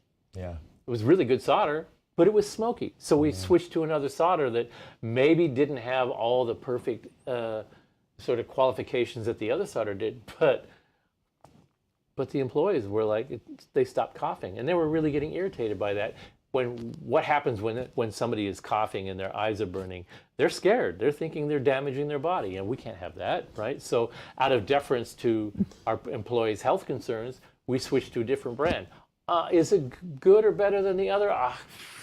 There are a variety of brands out there. They all have their plus and minuses. They're like guitar strings, really. Which one works best for you in your particular circumstance? Right. And Ziegler wants to know what's the best pizza. And don't answer that because we have to play this thing and we're never going to get through this episode. What's the best pizza? Jay-Z. The best pizza is the pizza that after you eat it, you don't want another slice. I always want another slice. That's the problem. The best pizza Even with is the shit pizza that pizza. no matter how much you eat it, you always want another slice. All right. I'm going to play this thing because that's what I'm doing. Good.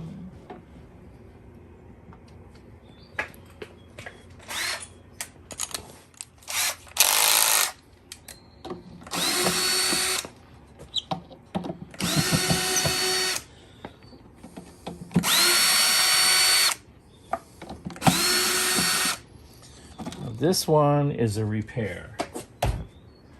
It has Svetlana EL34s in it. What did you think was in there? JJ's? I didn't remember. I thought that they were. I thought that I put Mullards in there when I did the repair, and maybe the customer changed them later. I don't know about that, but they're Svetlanas. But they're current production Svetlana, so that means that they're the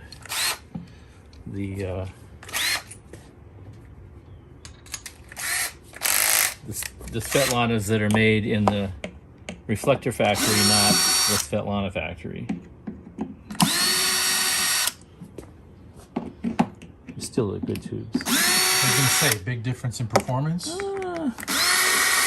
They tend to be a little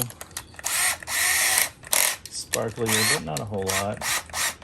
The reflector factory is sparklier. Is that what you're saying? Or the original? The original Svetlana tubes are they're actually a little bit bright and bottom heavy to me. Okay. People like them because they can handle a lot of power and they sort of thump, but in a Hiwatt they're a little bit. Well, I was going to say, that sounds like something that would be desirable, but not necessarily in this circuit. Now, this being a repair, it has a Haber power transformer, which is a Hiwatt reproduction transformer. A partridge reproduction. And when you repaired it, did it have the broken partridge in there? Actually, it had been taken out. Okay. And sort of horribly extricated by somebody without a lot of finesse. So I spent a lot of time going back in and grafting the new wiring into the original.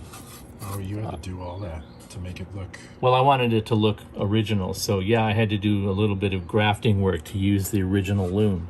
And I wanted it to look like it still had the original loom. Sure. This is all the original loom. All the way around here to here, all the way over here. Of course, this is the original transformer, so all the original wiring except where the new power transformer splices in here. Okay. And where it connects to the filaments and the high voltage supply here, it's obviously new and doesn't have the threaded looping, the Here. That right. is what we're looking at. Versus the old school. Right. Okay. So I just did my best to try to get it to lay down like the original. And what material were they using in there? What is that? It's a wax impregnated cloth. Yeah, it looks like thick dental floss. And what you do when you make a loom like this is there's a big board that's got a bunch of nails on it or screws or whatever. Okay. And you cut all the wires to length and lay them out on this board. And then you wrap the loom with these wires all up on this board. Okay. You don't do it inside the amp. You do it Because separately. that's just brutality. Right. You create the loom outside of the amp, and then you put it in, and of course you have to. That reminds me of the wiring of the ES guitars with Gibson. You make the harness outside of the guitar, right? Yeah, but there is a little bit of a trick because you have to incorporate the transformer winding into that loom and the transformer winding into that loom. This part is easy because you just loom the transformer wires before you install the transformer. Because the whole loom assembly will go through the hole. In the case of the power transformer, the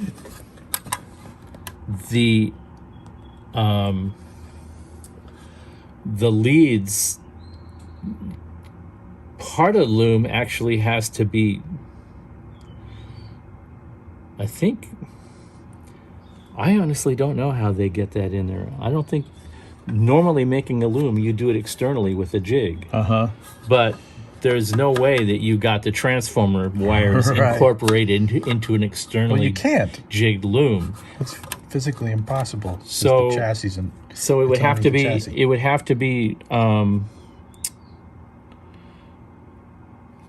of the heat shrink part. All of that would have to be assembled up to a certain point, and then you put it, with the heat shrink and all of that, and then you install it, incorporate the transformer winding in underneath it, and then wrap it, which you would probably have to do without the fuse holders installed or something, because you need to be able to get it.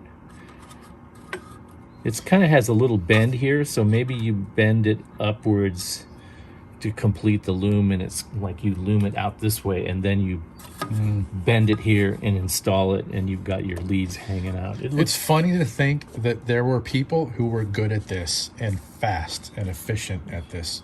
yeah. That was their gig. That was the whole. Wow. That was the whole Harry Joyce thing, which is he was set up to produce things like that, and had people trained to make those things. So it was a skill set. Yeah. But of course, you had to do it quickly, and there's no amount of quickly that compensates for the cost and the labor time to do that, which is why you didn't see it in Sound City amps, because there wasn't any way that Ivor Arbiter was going to pay people to do that meticulous kind of workmanship. Sure, It was like sure. not at the price that he was trying to sell Sound Cities for. So a big part of the labor in this Sound Cities was just eliminating time cost, just eliminating just pure labor time. And the only way to do that was just put the wires in, solder them, on to the next. Don't waste my time with pretty. And I'm sure that would have been a big part So, of anything else here inside the 100 visually strike you?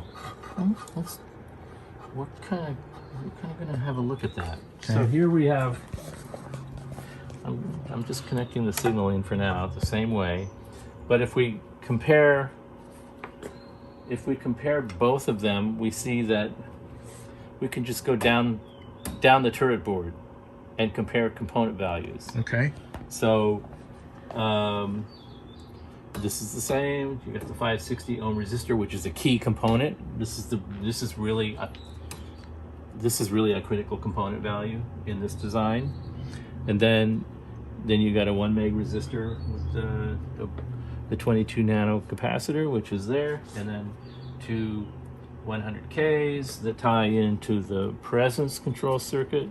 This one has got a 100 ohm resistor coming from the wiper of the presence control to that 2.2K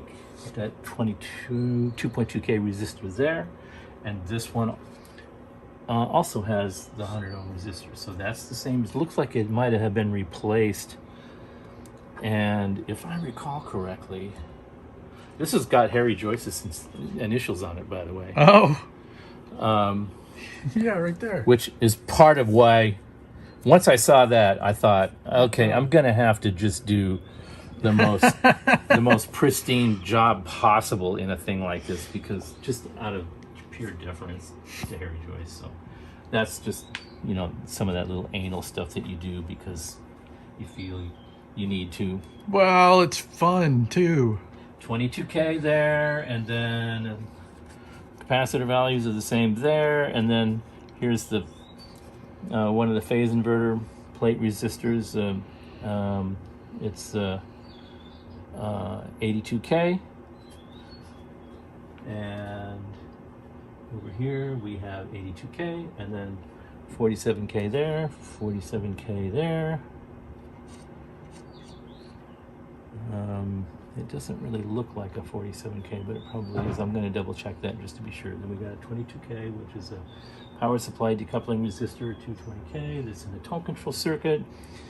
These are all pretty much the same. Pair of 100Ks there. Tone control coupling caps there. A 1K cathode resistor there. 10K power supply decoupling resistor there. And then the 220K plate resistor on the input stage, number 2, another one there, 2.2K cathode resistors there, and their associated similar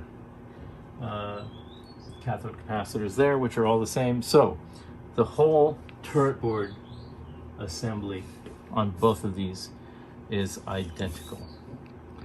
Okay, 1500 watts, same stuff. Right. Now if we go back on the power supply board, we've got a full wave rectifier bridge here where we have a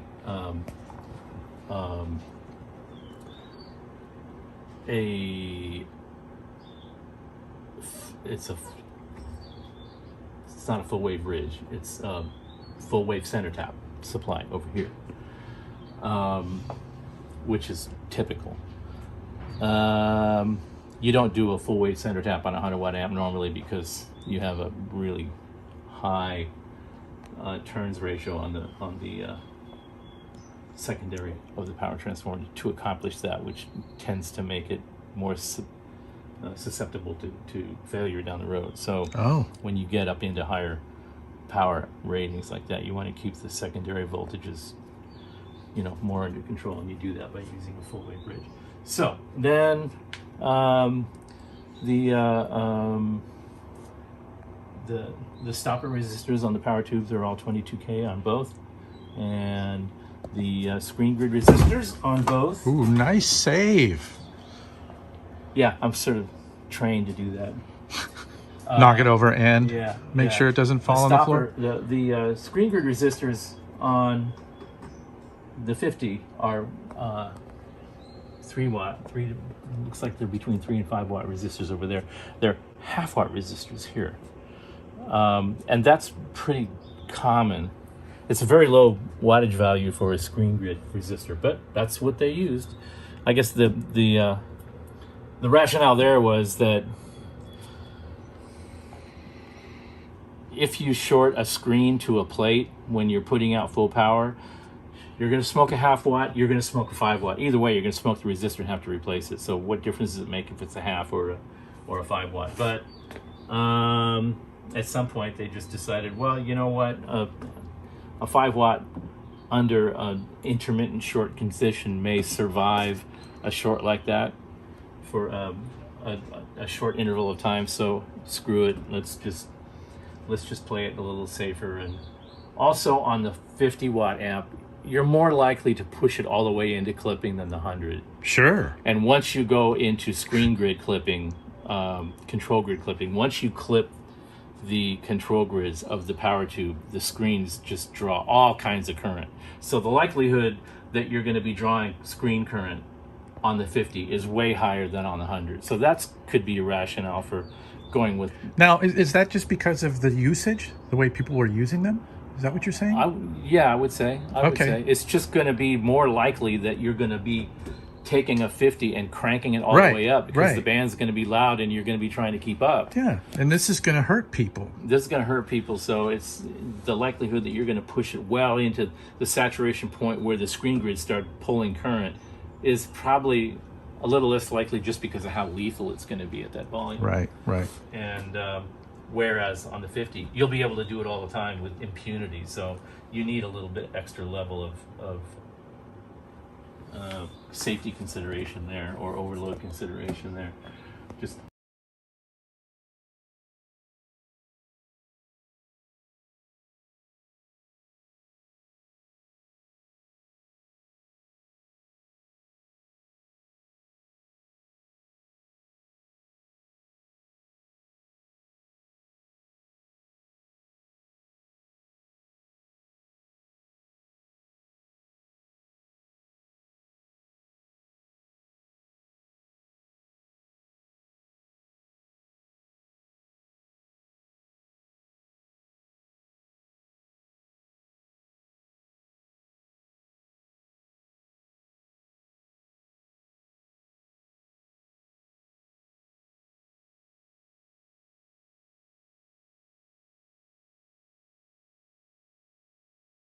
Yeah, that was my fault. okay. So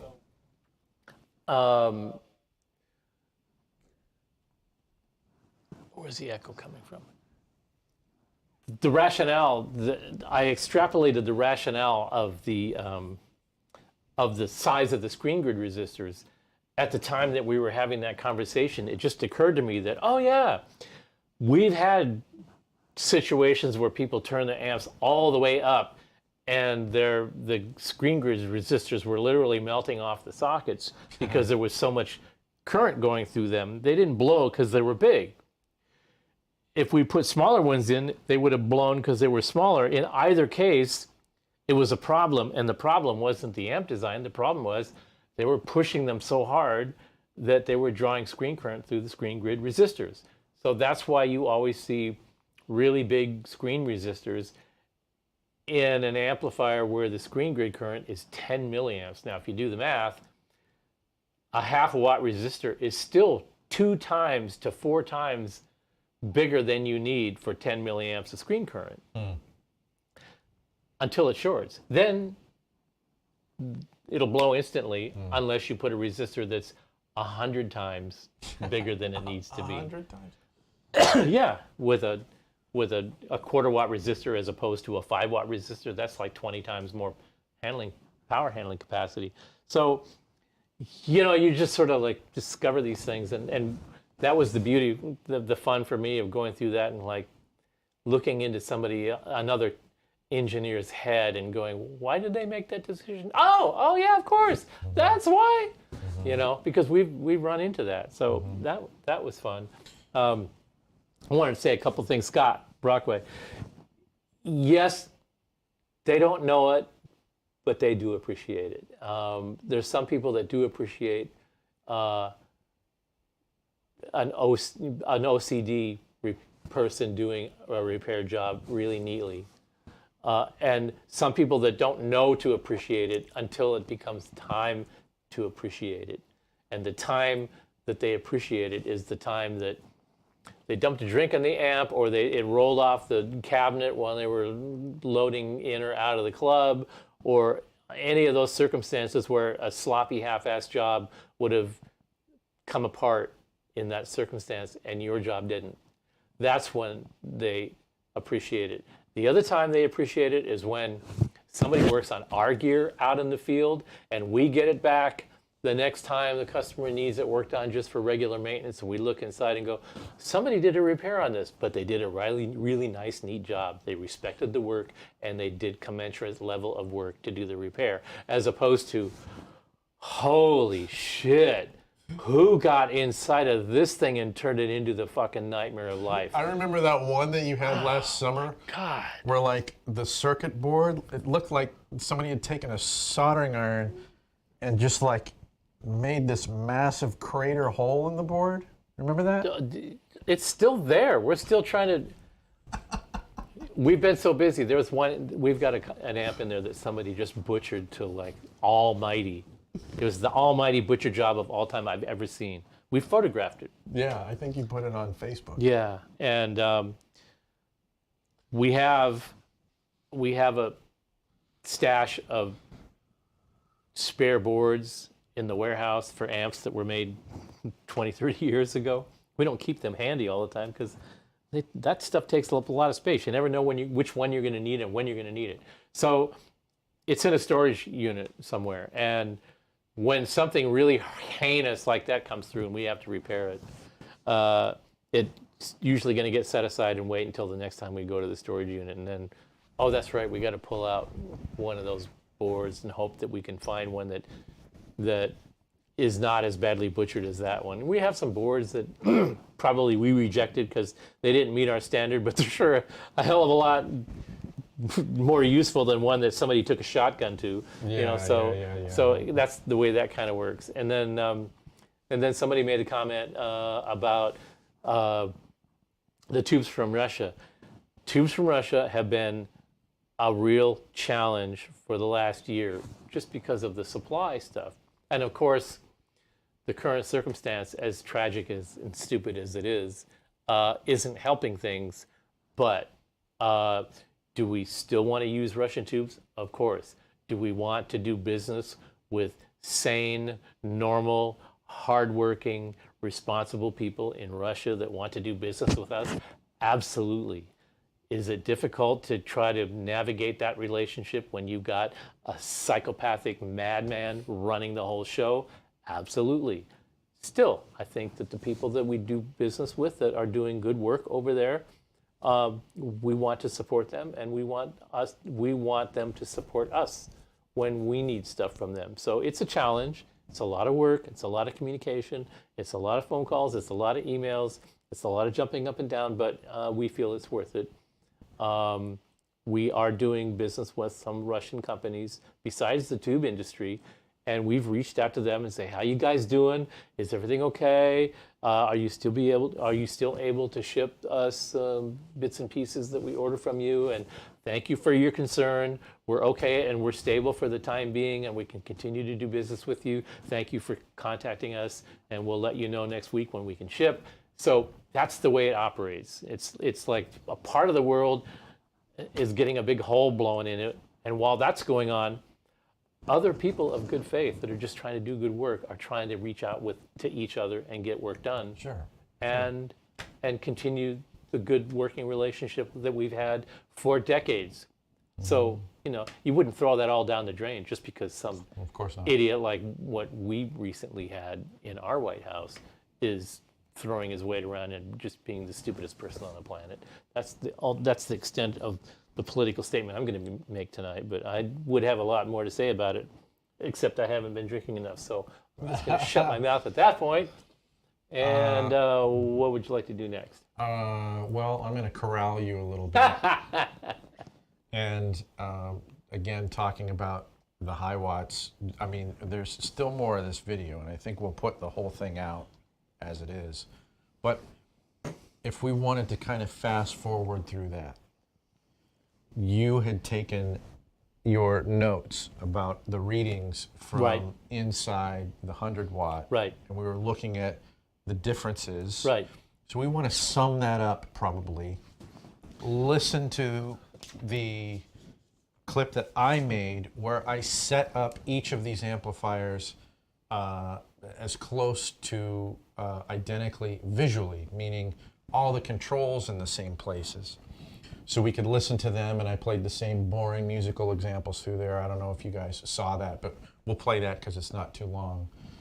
And then you can see, some of my friends had DM'd me and said, "Hey, it's amazing how different those amps sound." And I'm going, well, actually, I thought they sounded really close to being the same. Really interestingly, I listened to that no less than 6 times. Okay. And every time I listened to it, I heard different similarities and different differences. And I asked myself, why is that the case?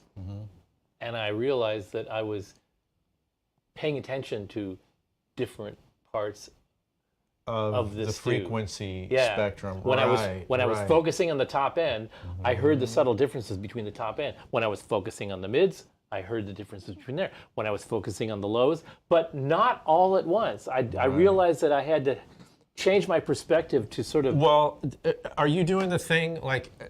I know you're doing this thing because we talked about it. I was doing it too. Am I doing? Like you're listening to the frequency spectrum, but you're also listening separately to like how saturated each amplifier got, and then what that does to certain frequencies and the dimensionality of each amp. Certain about that, but one thing you said just now really struck me. In one sense, I'm paying attention to the frequency spectrum as a whole. What is this amplifier doing as holistically, or as a best way I can think of describing it at the moment. Then I'm listening to it in the context of playing guitar through it and hearing how the guitar reacts, and the different guitars that you can plug into it react differently. So that's all of those things are going to yield different reactions back. Right. How does your car drive with flat tires? How does your car drive with the tires overinflated 20 pounds per square inch per tire? Yeah. How does your car behave with normal amount of, with 28 pounds per square inch or 30 pounds per square inch in the tires? Entirely differently every time. Do you drive it with flat tires? No. Do you drive it with really overinflated tires? If you want, if you're going cross country and you start out in weather that's hot and then you get into really cold weather, you're going to experience those kind of differences because you're not going to change the tire pressure at every gas station you go through every couple of days. You know, so there's all these sort of nuances and variations. So when you had these on the bench, you did not open up the Sound City. So we were only talking about the Hiwatts. Yeah, because I already know what the Sound City Exactly, is doing. because Right? you designed. The Well, Sound actually that, and not only that, but the voltages that were, the transformers that were designed for those were designed to you know, behave in the same way that the originals were designed, which were very similar to the ones that were designed for these Hiwatt amps. So there's a lot of similarities in what the power supply is supposed to behave. The full wave center tap supply in the 50-watt amp and the full wave bridge supply in the 100-watt amp, all that kind of stuff. That's all, you know, I mean, you don't really need to mess with that much because there was never anything really wrong with it in the first place. So we're going to listen to this clip in a moment, but I want you to sum up the differences between these amps, and I have to give away a little bit of what we were talking about because I made that clip before we put the amps on the bench. And the thing that struck me when I was listening in particular to the Hiwatts back to back was that I thought, oh wow, the 100-watt isn't as saturated and it's a lot brighter. Now, guys, I set the amps up like the EQ was identical on both of those. So I wasn't trying to get each amp into its perfect zone. I just wanted to see what they sounded like if I set them up identically. So having said that, listening to the 50-watt versus the 100-watt, going, whoa, the 100-watt isn't getting as gainy, isn't saturating as much. That was kind of the discussion when you were inside of these amps. So now with your numbers, I'm just the dumb guitar player guy. You're the man. So sum this all up, Well, Dr. Freya, well, before we listen to, actually listen to some stuff. well, this gets a little,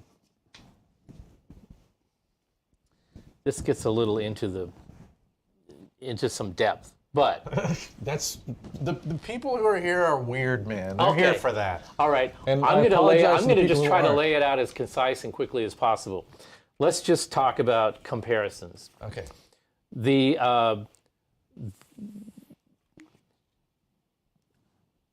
and there's a reason to have this conversation. When in the 90s, early 2000s, the magazines did reviews of amplifiers all the time.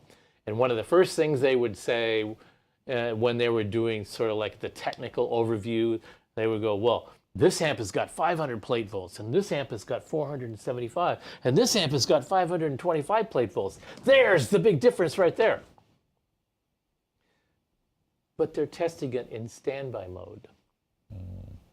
So in standby, there's no current being drawn out of the power supply. So whatever the voltage potential at the power supply is entirely determined by the fact that there's no load on it. It's just wide open. It's the maximum voltage that it can achieve because there's no demand being made on the supply. Then when you turn the standby switches on, now there's some demand on the supply, but not full power demand because it's at idle. And when you idle the amp, you've set the bias so that it's at idle setting. In other words, it's drawing a little juice out of the power supply, but not significantly so yet, till you really start laying into it. So when you're playing really, really clean, that voltage level is valid for playing quietly. But then as you turn it up, the voltage will start dropping down. Right. Then when you turn the amp up to the point where it's at, like we talked about earlier, the point where it just starts to hit clipping, that's the point where the voltage will get up to go down to a certain threshold, and basically that threshold won't reduce that much more below that point because you've already maxed it out, all right? And then the fourth step is full square wave, which illustrates something very interesting in that it proves that there really isn't that much farther to go from full volume to full saturation. It just becomes more distorted at that point. We call that compression or give, or it's not as dry, or it's saggy. It sags more. It's more player friendly. Blah blah blah blah blah. Right, all those things. It's brown. Now It's brown. Now it's really brown. Yeah. Right. Okay. So, just talking about the Hiwatts now, 50 to 100, and remembering that these are the same years in 1974, and even though one has a replaced power transformer, it's basically operating the same specs. So, they at idle, or at standby, no load on the power supply, 523 volts on the 50 watt, 470 on the 100. Is that significant? Not really. Why? Because, like I said earlier, the power supply on the 50 is a full wave center tap. There's more turns of wire on the power transformer in that one than on the 100, which is operating at 470 with a full wave bridge. The voltage conversion ratio is different. So the number of turns on the transformer is different. Turns on transformer is copper wire. More copper wire is more resistance. Wire has resistance. So you have to use a higher voltage starting point on the 50 watt amp with a full wave center tap supply because there's more wire in there. Right. There's going to be more voltage drop as you lay into it, and you have to compensate for that by having the voltage higher at the onset. So that's what's significant about the 50 volt difference between 470 and 520. All right. Okay, now we go to idle. Idle means that you turn the standby switch on and the amp is not amplifying yet, or you're playing very, very, very clean. This will underscore what I just said a minute ago. On the 50, the idle power supply voltage is 478, 480. On the 100, it's 450, 30 volt difference. Do you see how that voltage differential shrank? Because now there's a little bit of current being driven out of it, so the differential between the two supplies shrinks because that compensation for the extra wire length in the 50 has done its job. All right. Next, we go to the point where it just starts getting the sine wave actually achieves the onset of clipping potential on the positive and negative side of the sine wave. In that scenario, the 50 watt supply is at 415 volts and the 100 is at 400. So now you see as the voltage demand increases, the differential between the two different supplies decreases.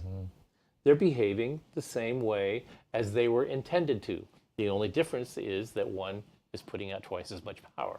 But the behavior of the power supply, the differential between the behaviors of those two amplifiers is narrowing by design. All right. Now we go to full saturation, the full square wave, which we showed you on the scope in that video, where you can't get any more out of it. You've just sucked every last ounce of horsepower that there is to be had. 50 watt power supply, 387. 100 watt power supply, 381. Now you only got a 6 volt difference between those two power supplies. That's the way it works. That's far out. That is a complete, that is an absolute expression of the difference in the transformer design itself and the rectification circuit that was used, that the end result is supposed to be in the same ballpark, so they behave differently. I mean, so that they behave similarly when they're doing the job that you're requiring of them to do.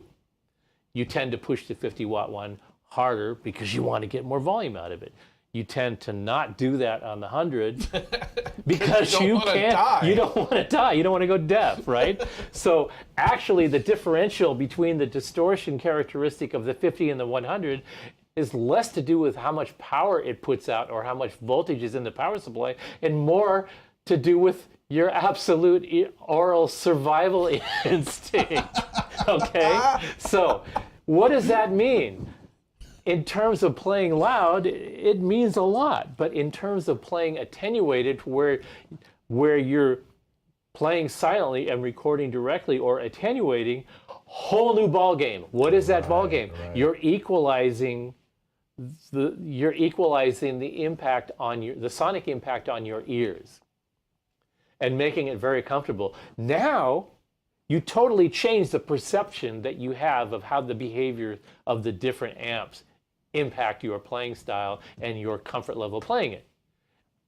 Not only that, but the sonic signature tends to narrow, and now you hear the difference in the output transformer design. Okay, that's what I've been waiting This for. is the key This thing. is what it is. This is the stuff. The output transformer in 100, you generally design an output transformer so that it can continuously handle 50% more power than it has to produce. Okay. All right. So a 50 watt amp is designed to be able to handle doing 75 watts all day long. Uh-huh. A 100 watt amp output transformer is designed so that it can pretty much do 150 watts or 200 watts all day long. Higher voltage potential, more power potential, more thermal potential. It's a bigger transformer. It has more iron in it to handle the low end because a larger power amplifier can produce more low end. A smaller output transformer will saturate and the low end will tend to disappear because it's a compress physically and smaller collapse on transformer. itself. If Yeah. you put a bigger iron transformer in a smaller amplifier, it'll tend to start sounding brittle and tubby on the bottom end. Oh, so really? there's always a balance. When you're designing an amplifier, you're trying to balance all the components in the design so that they achieve a balanced result. If you try to overcompensate in the output transformer of a smaller amp, for example, you tend to hear it as sounding a little bit spikier and a little boomier. Some people like that. I did not know that. Now- Are there well-known amps who have done that purposefully for a specific There result are. that you could name? That I could you name. remember? Oh yeah. Wizard amps tend to overbuild their output transformers. Their output transformers for their 50 watt amp are well known to be similar in size to 100 watt output transformer. Oh, and they're doing that on purpose. Mercury like- Magnetics offers upgrades of stock transformers for amplifiers that actually have larger cores in them. They call them upgrades. I call them different transformers. Because what is an upgrade? An upgrade to one person is a smoother, silkier sound. Right. An upgrade to where another did my person. dimension go? Where did my bottom go? Yeah, Like, where did yeah. Yeah. An upgrade to another person is that high frequency hits me right in the forehead now, just where I like it. Yeah, okay, fine if you say so. But we do get people from time to time going, I was in a pinch on a tour, and I took my amp to a shop. We'd blown the output transformer, and they replaced it with a really good quality one. It doesn't sound the same anymore. And we're like, what did they put in it? A Mercury. And I'm like, oh, okay, stop right there. With the upgrade. With the upgrade. With the upgrade. Yeah, I paid an extra $20 to get the upgrade. Well, okay, you upgraded the thing into sounding like something you don't like anymore. But is that possible? It was a really good transformer. Yeah, but it's not the transformer. Okay, it's not the same one. Right. It's a different one. Right. So that's the difference. All right. So now we see how to sort of evaluate all the different personalities and differences of different styles of amplifiers in a context where you can really sort of digest it and understand it. And take it away, Joe, with Does that mean play the damn clip? play the clip or play the damn amp. Well, We're actually kind of going pretty long. Maybe we want to just, do you want to make a real sort of short work of your clip and then we... Well, you kind of have to hear the whole thing. It's Fine. not that long. It's Fine. like less than 3 minutes. Great. But the cool thing is that, I'll set up what we'll do next. Because I thought it was cool when I walked in here and you showed me what you did. The clip that you're going to listen Yeah, you're a to, sucker, all the though. amps are set up the same. What's that? I said, yeah, but you're a sucker for that shit. And then, but Steve actually set the amps up so that he kind of mitigated the differences. So the EQ is different on these amps now, but so I'm done talking.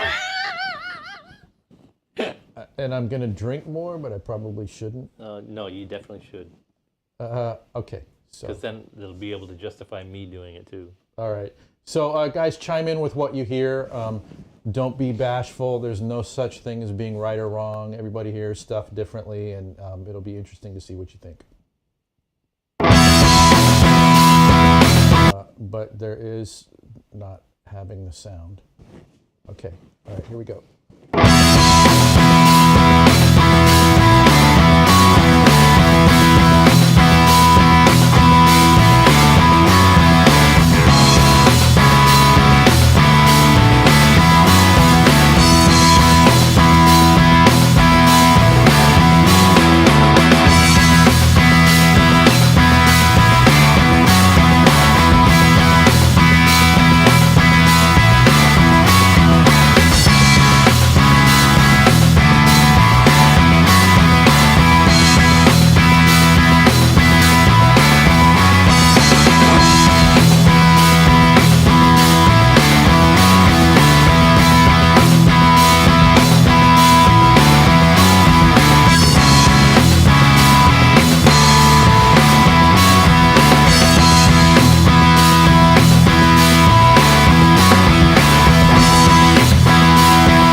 right, we back. And I love the comments, by the way. You guys are like, you guys are into it. You're a bunch of freaks. Let's see. There was a comment about highlight versus Biocrown, PCB, blah, blah, blah, blah. The Biocrown thing was a continuation of Hiwatt after the sad passing of David Reeves. So Hiwatt had evolved to a certain point by then, and then Biocrown sort of presumably continued from there with some slight variations. But it wasn't so much about PCBs as it was about they were kind of doing the extension of what they saw as where Hiwatt had evolved to at that point, okay? But if you look at just the period just before Biocrown, if you look at those amps, they have circuit boards in them. David Reeves' designed circuit boards. And they were very similar to the previous year's design, which were a couple of evolutions away from this one that actually served to make them a little cleaner at higher volumes. And see, that was my original beef with Hiwatt, is they were freaking clean enough, mother effer. Right, you know, right. they were clean enough already. I'd like if you're listening to the clips and you're going to hear what we're doing now, what I personally glommed onto about the Hiwatt was the unique character of that sort of symmetrical saturation and overdrive harmonics that were preserved. The amps don't collapse on themselves. That's something that Joe came up with, that he doesn't feel like the amps collapse when you lay into them the way, you know, Marshalls and Fenders do. And that's exactly the point. They have a very quick recovery. And that expresses itself in this sort of articulation and sparkle and harmonic complexity that I always loved about the amps. And Joe picked up on that pretty much once he understood it. Now he's like all about that. And you get addicted to it, and then you can't get unaddicted to it. And why would you want to? It's such a great thing. Right. So David Reeves was pretty proud of the PCB amp that he had designed, and there's a photograph of him showing the guts of his new amp at the Frankfurt Messe, the German equivalent of the United States NAMM show in 1979. So, you know, the guy that did all that beautiful wiring and blah, blah, blah, blah, blah in there, he did that out of necessity, but the amplifiers were getting more popular, they were making more of them, and he realized that they needed to manage the production so that they could produce more reliably, and saw circuit boards as the way to do that. A person like that says, I think circuit boards are the way, is not a person that you go, the circuit board ones don't sound as good. They sound the way they were designed to sound. Okay, that's all you can really say about that. If he didn't think that they would sound up to his standard of production and his standard of excellence, there would not have been circuit boards in there. And so for anybody post that point insisting that it had to be done the previous way that David Reeves had decided that it needed to be done, that's their own little world that they want to hang out in. More power to you. I don't buy into that. And the only reason that I like the 1974 era 50 and 75 was because of the circuit topology, the way it behaved. And it would behave that way whether it's a PCB amp or point-to-point wired amp. And we're going to make that point right now. Okay, but I actually have a question. I just need to figure out what it is.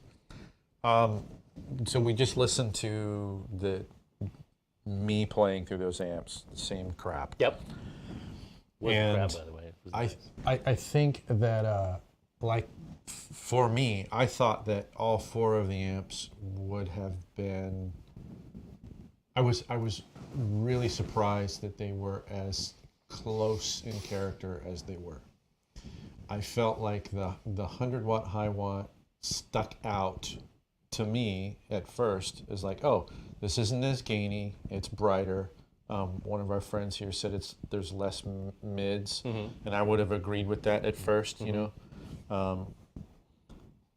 But the other three were so similar and so close. Now, what the hell is my question about that? I Well, drank too much. You know where I'm going with this, right? Well, I do have a comment about that, and that is that the Partridge Transformers in the originals were Transformers like pretty much every other Transformers. It just so happens that they were made with slightly different materials that are made available today, and the 100 in particular was a little bit more linear in its design than the 50. But you can't really say it's this specific Transformer because there are a lot of variations in the Transformers during production from time to time to time. And most of those variations they don't represent large changes. They represent subtle little changes. Maybe an insulator, maybe they did when they made taps, when they're winding the Transformer, and they tap a tap out and then do another series of turns before the next tap. They might have just changed the way they did that tap. They might have changed the primary to secondary impedance just a little bit. You know, I do the same thing. Over time, we'll look at a design and go, you know what, we could adjust the impedance ratio a little bit and eke a little more performance out of the tubes or round out the sound a little bit. Engineers are always doing stuff like that, subtle little things, not big things. But they get perceived as big. But it is true that the 100-watt output transformer in the DR103 has a pretty spectacular high frequency response, and to its detriment to me sometimes, because you have to figure out how to dial it out. And that was always my problem with when I switched from the 50 to the 100, was that I liked that, but it was difficult to dial out because I couldn't use it at the kill power level that you would normally play an amp like that that was not called for. That means I had to turn the amp down. When you turn the amp down, you can't saturate the power supply. If you can't saturate the power supply... Again, this is pre-attenuation. Attenuation Right, box when you were using these. And boy, the more we go along, the more I go, I would have killed not to be the inventor of the power station, because that would have meant I had a chance of having one 30 years ago. From somebody else, I would have been happy to buy that, but it didn't exist then. So, and the ones that were available didn't do the job because I tried every one of them. So I even tried making my own at the time. It wasn't until the power station came along where I finally figured out the sauce.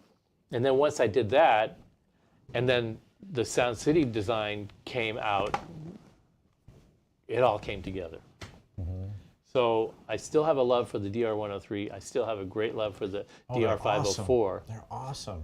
And but the Sound City designs are the distillation of the best things about those, with the other couple of little sort of subtle splashes of salt and pepper that I personally felt I wished it was there. All right. I would agree with that. All right. So look, do you want to play through them? who's going to play first? Why don't you play first? Or you're going to make me play first. So when we do this, what we're going to do is we're going to basically switch between the 50 and the 100 to start of the Hiwatt. And each one of them is going to a power load direct into the stream. And so all we have to do to switch amps is just to switch inputs. Yeah, and again, like I was saying before, in case any of you didn't catch this, was Steve set these amps. And actually, we haven't played through the Sound Cities yet today. So you set up the Hiwatts. I set up the Hiwatts, and we're going to just wing kind it of be with the Sound sonically Cities. as close as they can be, right? Yeah. All right. So when I switch to the when I switch to the power loads, it's going to mute the speaking mics. So here we go. Let us know if you hear everything okay.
All right. Okay, first things first, a very good question. What are the amps set at?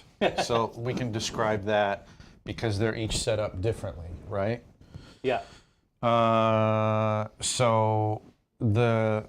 you want to describe what you were thinking there? Just read off the controls. The normal volumes at 2 o'clock. Brilliant on the 50. The brilliant volume is 2 o'clock. Bass is at roughly 12. Treble at 1 o'clock. Middle at 11 o'clock. Presence all the way up. Master all the way up. On the 100, the normal volume is at 9 o'clock as opposed to 2 o'clock on the 50. The brilliant volume is at 4 o'clock as opposed to 2 o'clock on the 50. The bass is the same as the 50. The treble is at 0. That's a big difference. And the middle is at noon on the 100 versus 11 o'clock on the 50. And the presence is all the way up and the master is all the way up. So what I tried to do there was get them to the point where I could get the power amp saturation to be similar on both of them.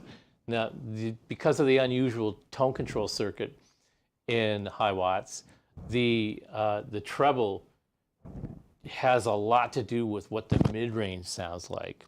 And also, as you turn the treble down, the mid-range and the bass controls behave completely differently than they do when the treble is up.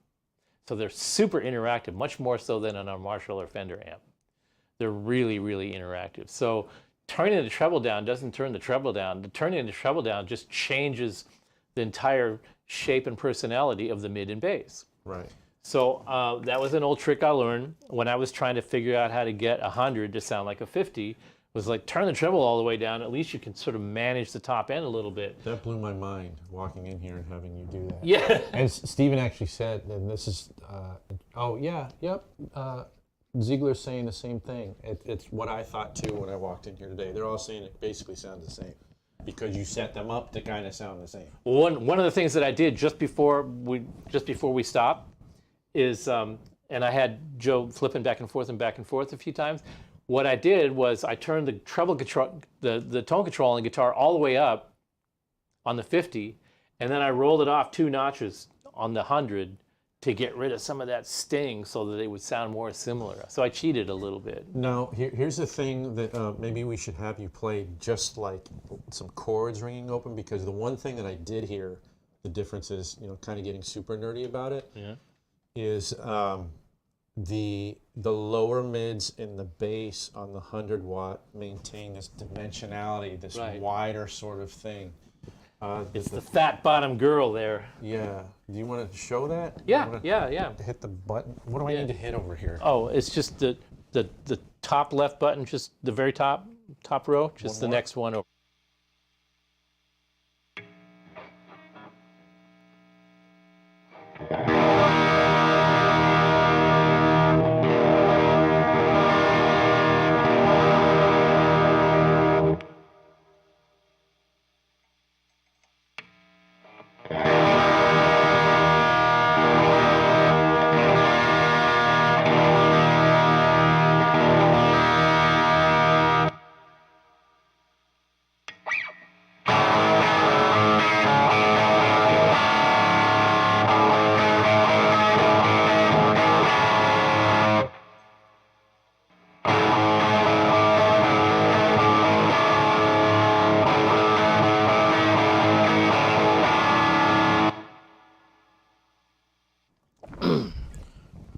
right, I'd be curious if you guys heard what I was hearing in there. Lower mids in the bass on the 100 watt tend to be a bit wider and more open, I guess, is what I would describe it as. Do you hear it that way? Yeah. I always use the word dimension. That's what I hear. Right, and what I originally liked about the Hiwatt wasn't its fidelity or its dimension or anything like that. I liked the way it sounded saturated, where all the harmonics sounded like they were falling in the right place. And we talked about this before, that congested mid-range of some amps when you shove them all the way over the edge. They sound like they're going to blow up, and that's a great sound, and they get that sustain and actually, John was just saying play them both wide open. Want to do them like full right hand sweep both, just to hear what they sound like? Yeah, we did that earlier. Well, no, because not the EQ, they weren't. No, all before that we went live, we did. But yeah, Yeah, but they haven't heard it. I'm Hey. like, let's full right hand sleep. give the people what they want. Yeah. All right, here we go.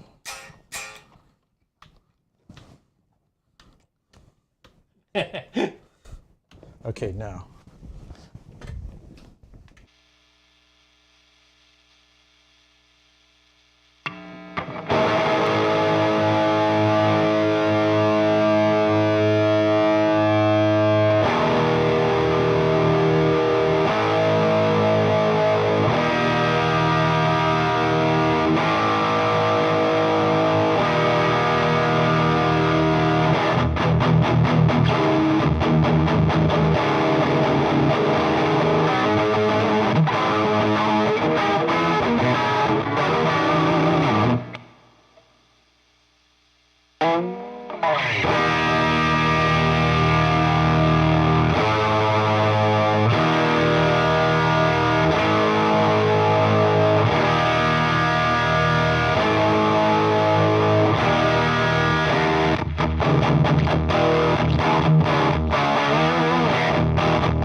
All right, so the crap thing is now I couldn't even hear that because it's coming through the headphones. And it sounds identical. So you guys have to tell us how that sounded, or if you could hear differences.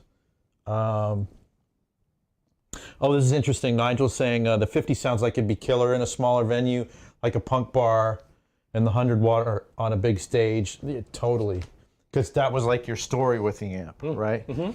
You loved the 50. The 50 was perfect. You just couldn't quite get over the top of the damn drummer. And I still love the 50. Yeah. And I still love the 100.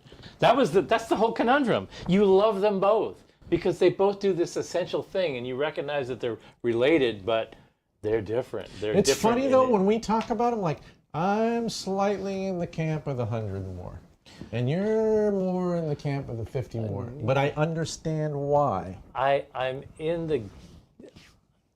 in the camp of the Sound City because it straddles what I wanted the 50 to do and what I wanted the 100 not to do. Totally agree with that. Totally agree with that. But To me, the Sound City, the Master 100, like that's actually the one that I would take out of all four of these. Yeah. Should we play the Sound Cities now? Yeah. Do I have to do anything? Well, I would think since we're in FRHS mode, then we should do the same thing with both the Sound Cities. Totally. But what's going on behind here? Just have to unplug the speaker jacks from Okay. from the Hiwatts and plug them into the 16 ohm outs of the Sound Cities. Since I can't see. Okay. I Well, need since I don't have to see, I'll just do it. well, here I have a light.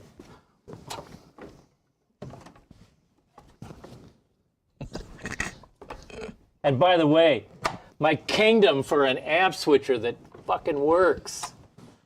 And the one that I have not found one that exists that I think. You're gonna have to build one. Yep. So if you're ever thinking that why doesn't somebody else ever do that right, I've given up waiting. I don't know what it's going to amount to, but I have given up waiting. No doubt about that. Okay. The right hand swipe. Never get out of here alive. Because we connected the speaker jacks, we've already taken care of the power loads, which are all set the same. Okay. So, what are you in first? This is, wait, that's not gonna work. Okay, so this is the 50. Yeah, let's just do a quick. And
okay, So what did you hear? Because you're on cans. I can't hear it.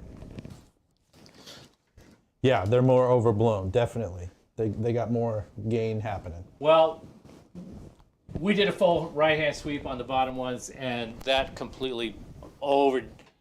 It does have a little bit more gain than It's the Hiwatt. So after we did that, and I was listening on the cans how bloated it was, we turned the normal volume down to 11 o'clock and the bright volume down to 1 o'clock to get rid of some of that bloat. I want to be able to have the bloat. I want you to be able to go too far with it so you can back it off.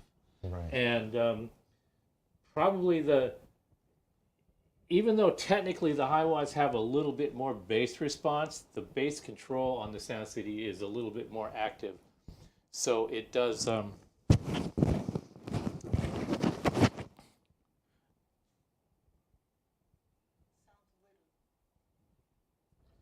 It does. Nico Chan is coaching Steve on his microphone technique. it can be a little much. So we could probably stand to turn the bass knob down. Well, on it but a you little can bit. hear, like, I think that was a really great thing to do, though, because we did the full right-hand sweep for all 4 amplifiers, and you can hear what is on tap, Yeah. what there is to work with. Yeah. You know, Yeah. at very peak. And we can make them Death ray sound mode. more similar if we wanted to, but Joe has kind of already did that on the video, and that wasn't what we were really trying to do here. We're just trying to show how sort of the evolution of the design a little bit, some of the capability of it, making it a little bit more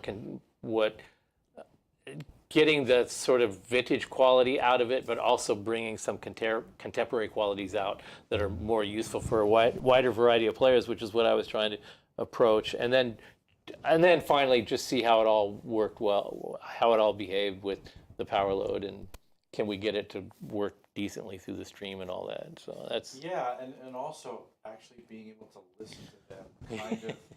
Like, the microscope is the wrong example, but just when you take compressing your own eardrums yeah. out of the equation, and you're actually just able to listen to it accurately through a monitor with, by the way, the same IR, so we're not even dealing with, you know, moving microphones and different cabinets around. Like, everything was sort of as scientific as we could get it, you know, in short order. Yeah, we didn't mess around with it with the IRs because that would have been taking us to another level of doom that we can always approach later. But Yeah. you brought your guitar. I do have a guitar. You requested I bring a guitar. Do you have any? Do you have any? Do I have anything to offer? I don't think so. You don't? I think we're at 3 hours, so we should probably bail the hell out.